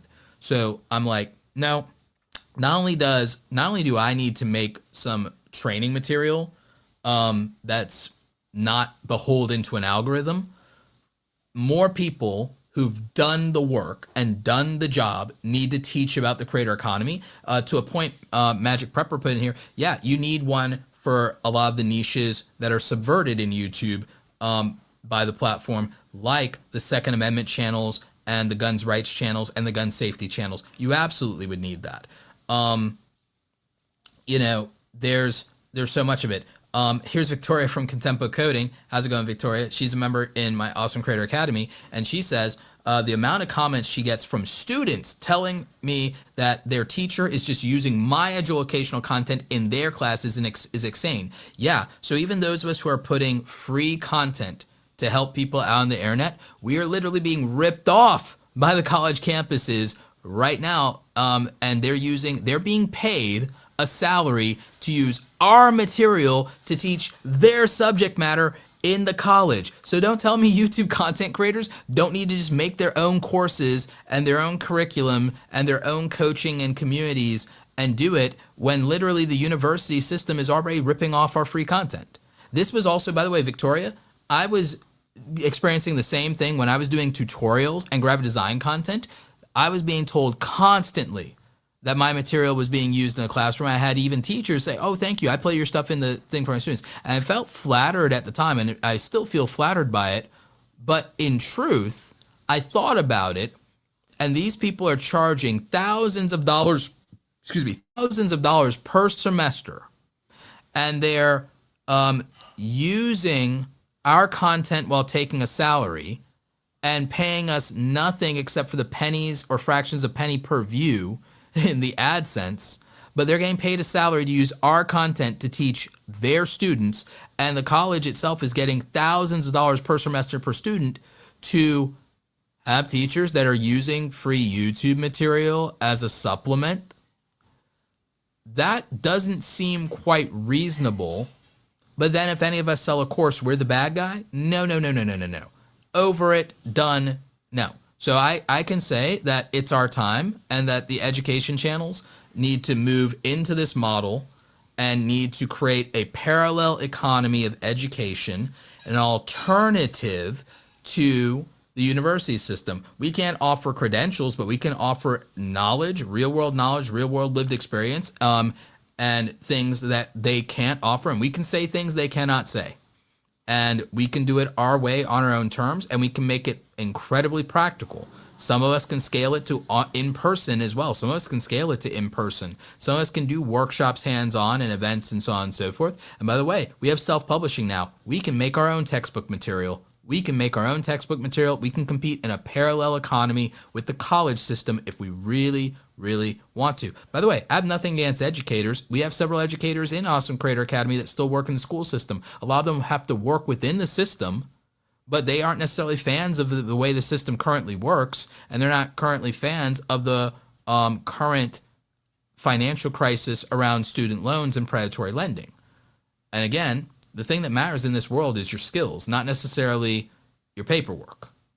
Sometimes paperwork matters. Sometimes there's no way around it. But for most people, the truth is life is a skill issue. So again, where you can get the skills matter, like getting the skills matters more than where or how you came by them.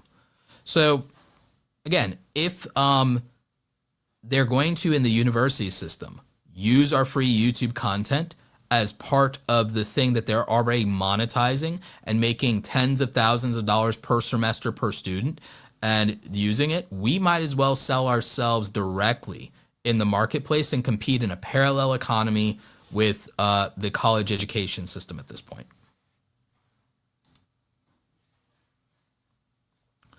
Hey Roberto, great live. Love your ideas on this. It's so exciting. Tons to teach and tons of money to be made by YouTube content creators. Oh, 1,000%. The knowledge economy in YouTube is one of the strongest. It's the most accessible. And the thing is, I don't think that means you start making less free content or that you quote unquote hide everything behind a paywall. I will say this, the difference between free and paid content is one version of that has to appeal broadly and has to some degree, take an algorithm and the monetization policy into consideration. But whatever you put behind a paywall is now just a reality of what does your learner want, what does your customer want, what does your consumer want, not what an algorithm wants, not what a platform wants. So it's about control, not what advertisers want or will approve of. So then it's about control, and it's about being able to do things on your own terms. Paywall content means you get what the creator believed in and wanted without restrictions. When you get the free content, you're getting the content that the creator could do with the blessing of the platform and the blessing of the advertisers, and that would have enough broad appeal to justify the effort. That is the difference. So it's not that I think that people need to or should hold back or water down what they do to put it behind a paywall. I am telling you it's the difference between a system where you don't have control versus a system where you do. A system where permission has an asterisk and one where it doesn't. And so that's what I think that looks like. So again, thanks for tuning in, Victoria. Oh, and check the DM that I sent you when you had a chance. But yeah, so the thing with me is I'm really excited about making content heavily again in 2026. I'm excited about consulting and trying to influence influencer marketing. So I'm into the consulting. I'm really into making more content. I'll continue with the coaching, but we're going to also move into courses. So for me, it's the 4 C's. My primary business over the next, between now and 2030 is primarily going to be content, coaching, consulting, and courses. Most of my energy will be in coaching directly with creators because I actually really enjoy the one-on-one and group conversations. Content is going to expand beyond prioritizing streaming, which I will still do, but I'm going to get back to regular edited content as a priority. And then once I stabilize edited content again, I'm going to try to move into shorts. And so that is the issue. Yeah, people can use Notebook LM, but again, that's fine if people want to do that, but it's not quite the same thing or the same value proposition of having access to actually pick my brain. And remember, you still have to deal with the hallucinations of and the limitations of the AI. There's also just going to be a bias and a preference. There's going to be a market of people who will be okay with using AI for these things. And there's going to be a market of people who discriminate completely against the AI. And there's going to be, there's going to be an audience that says, no more clankers.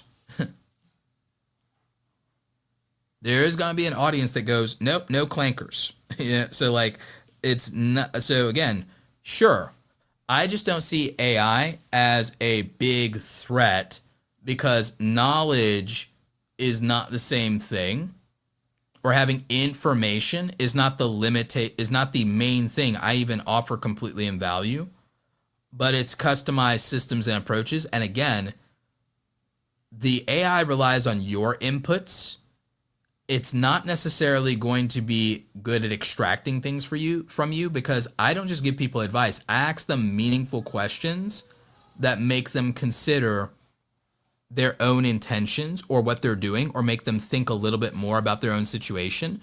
Meaning that when you deal human to human, it's two-way queries and two-way prompting. If you deal with an AI, the AI cannot be any smarter than the questions you ask it or the sources you're aware exist. AI is much more functionally limited than you think it is. And so having a council of not only a mentor, but other collaborators, creators, and peers, you are better with a collaboration of human peers to work functionally with your ideation, brainstorming, and strategy than you could ever be with an AI because of its limitations, and that it can't necessarily, even with you training it, it will have limitations on the capacity to ask you very thoughtful, intelligent questions, and its capacity for its emotional intelligence is going to still be severely limited. In a creative endeavor, that human interaction will be infinitely more valuable because of that back and forth, and because the AI can't read your facial expression in real time and then ask a question based on how it interprets it, something you said made it feel. So it can't do that. A human being can read you, and AI also has to assume that everything you ask is in good faith, whereas a human can suss out when it's not, or that there's a question behind your question. A human can read the tonality, intentionality, your facial expressions, your micro expressions. It can intuit those things, chemistry. In person's even better for those things than remote. The AI will never be able, in any reasonable time, not the one that's going to be publicly available and affordable or free anyway, to be able to get there.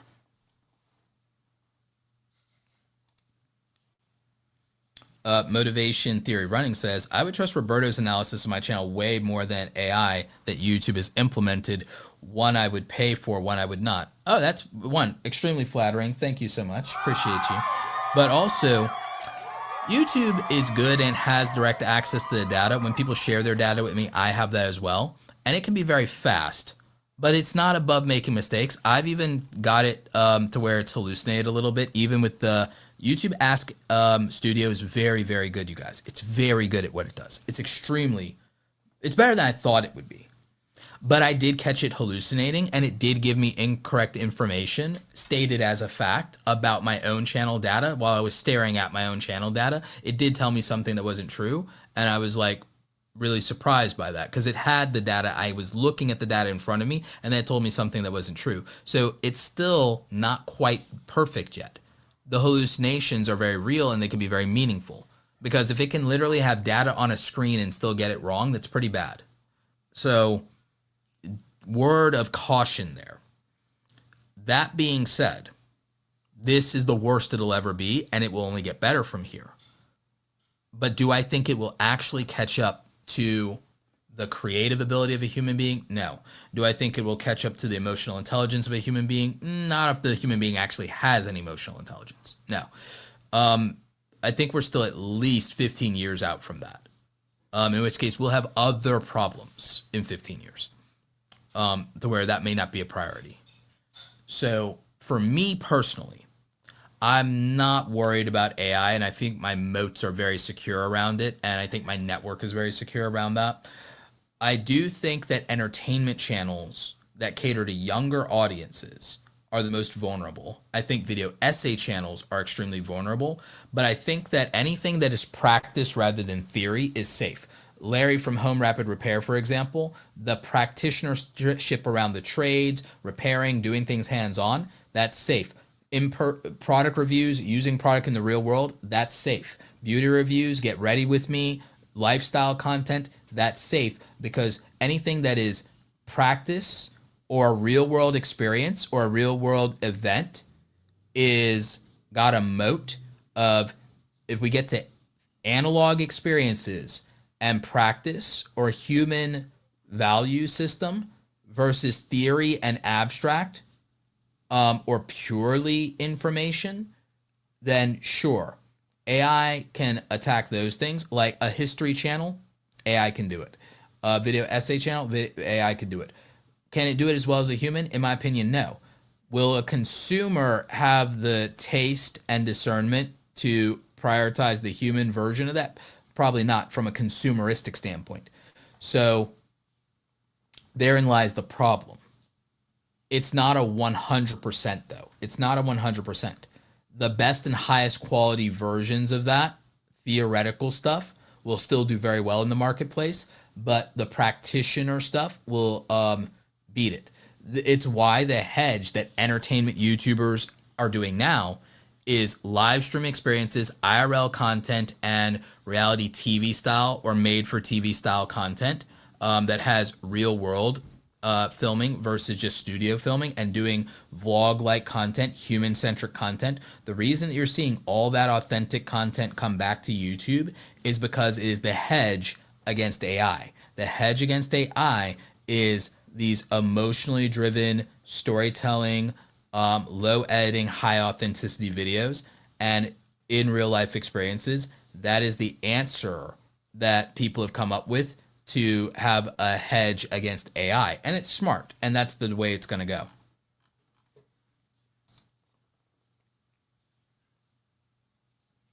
Yeah, the AI can't have experience or intuition. It also is not going to be able to counter. The other thing is, why is commentary and news doing extremely well and reactions doing really extremely well? Because strong opinions, content with strong opinions, and unique and explicit or aggressive opinions, that's something AI is not going to give you. AI is going to sugarcoat things. AI is going to be politically correct. AI is going to be biased. Humans can do all of that too, but humans can do it with emotional vigor, aggression, pushback, even the entertainment of a crash out, and AI can't.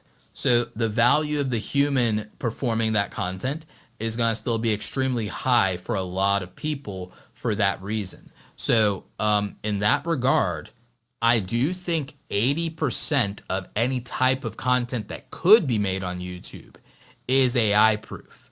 I think animation is not AI proof. I think that there are some kinds of video essay stuff that may not be AI proof. I think that like stuff that caters very much to very young people is not necessarily AI proof. But even among those audiences, aside from the very young, as people become teenagers to adults, they are less likely to be AI consumers for ideological reasons. So there's still a hedge against that. But like there is some benefit to AI usage within content for the purposes of speed and scale.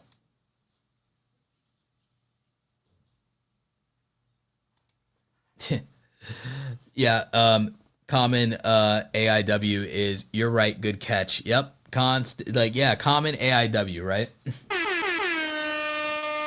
Common clanker W. So yeah.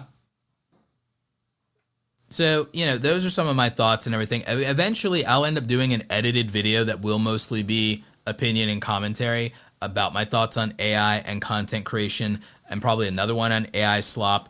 I think that what'll end up likely happening is,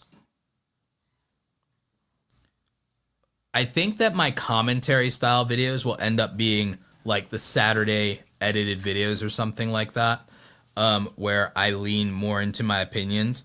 I think Monday will be monetization videos or something like that. I may not stick to this 100%, but like the current plan is, if I were going to do mostly or near daily content, I would basically do monetization Mondays, tips and tutorials Tuesdays and Thursdays, workflow Wednesdays, in addition to Wednesday workshops when I can do them.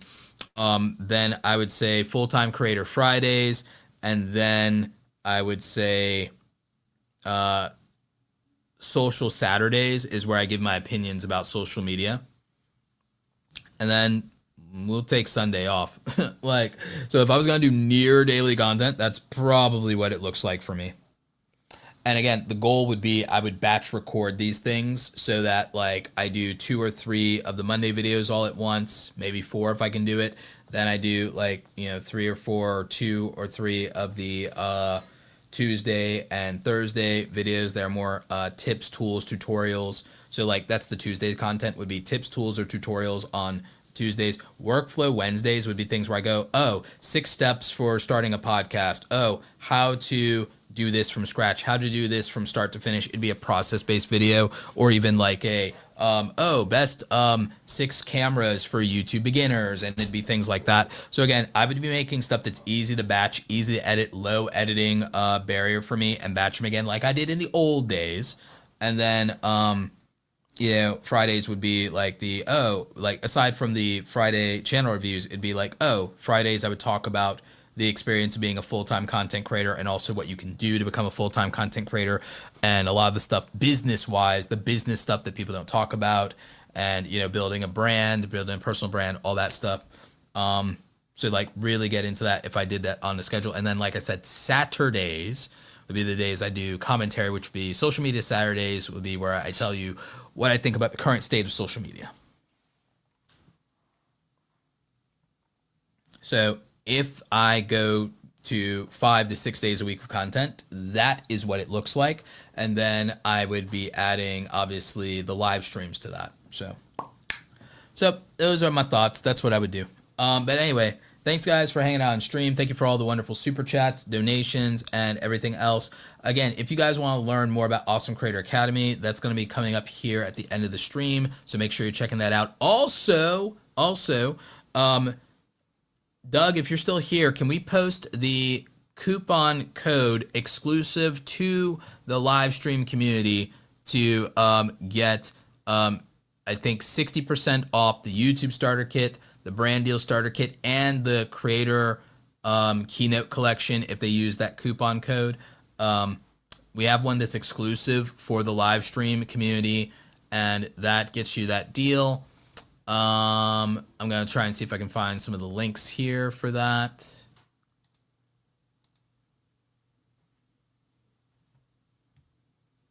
But yeah, Doug, I think you have that saved if you could drop that.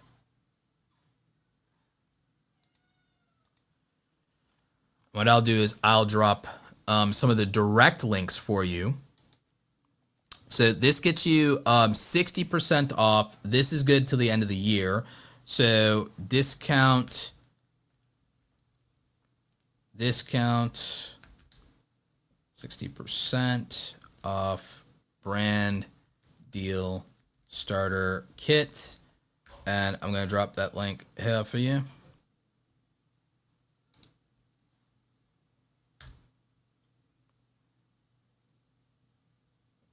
So that's a direct link that takes you to the checkout for the deal for that. We have the Creator Keynote Collection, which gives you 10 hours of my keynotes from different speaking engagements. So you get 10 hours of high-level training that people literally flew out, paid like $500 to $1,000 for a ticket for, and stuff like that. So direct link here. And Doug, the coupon code is itself Cyber Live Deal. So 60% off coupon code. Now, this doesn't get you a discount on my coaching. I do not usually discount my time except for existing Academy members. But again, it'll get you 6% off these offers. I'm also giving you direct links to these offers for this as well.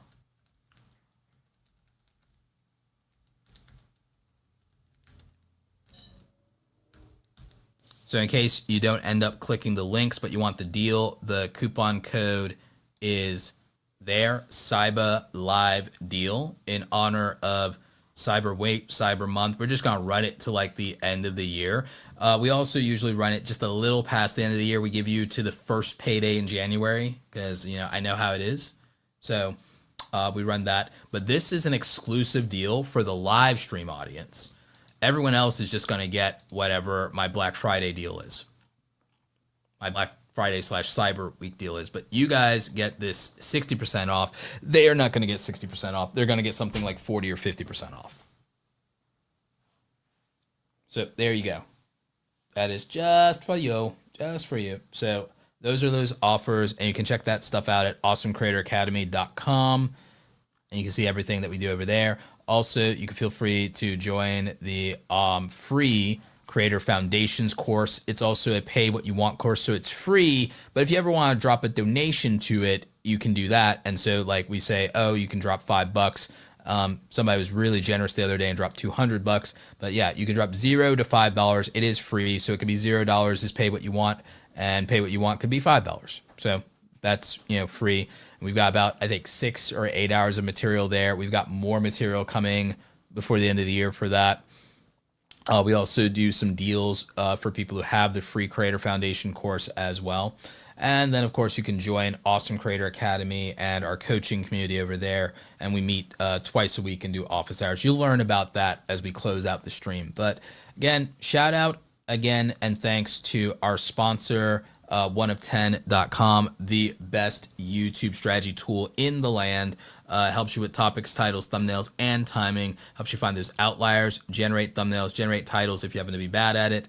And so you don't have to lose out on views you could otherwise get. So make sure you're checking out our friends at 1of10.com. Use code Roberto at checkout. Get 20% off for life. So again, the deals keep on coming.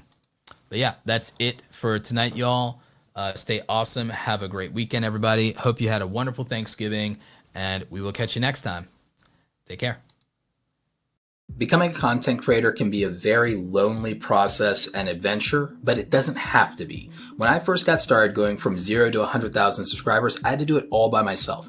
I didn't have a community of like-minded and like-hearted creators to talk to or to ask for advice, and I certainly didn't have a mentor to guide me along the way. I built the Awesome Creator Academy Pro group because when I was getting started, what would have meant the world to me is not to have to struggle alone when it comes to being a full-time content creator. If I had had a community of creators that I could talk to and share information with, I would have avoided a lot of mistakes in my early career, and there would have been opportunities with brand deals where I would have gotten a better understanding of how to negotiate, and I wouldn't have undersold myself. I wouldn't have been taken advantage of in those early situations. So in the Awesome Creator Academy Pro group, myself and our co-instructor Andy Rivera, we meet twice a week for office hours with our creators, and we share information, we talk about how we're building our creator businesses, and we offer constructive criticism and critique on the things that we're working on for our projects. You'll be part of a community of usually around 100 like-minded creators who are taking this seriously just like you are. You'll also have all access as a pro group member to all of our past, present, and future courses, training, templates, digital downloads, and swipe files. You have full access to our creator blueprints where you'll see our systems and the frameworks that we use to execute.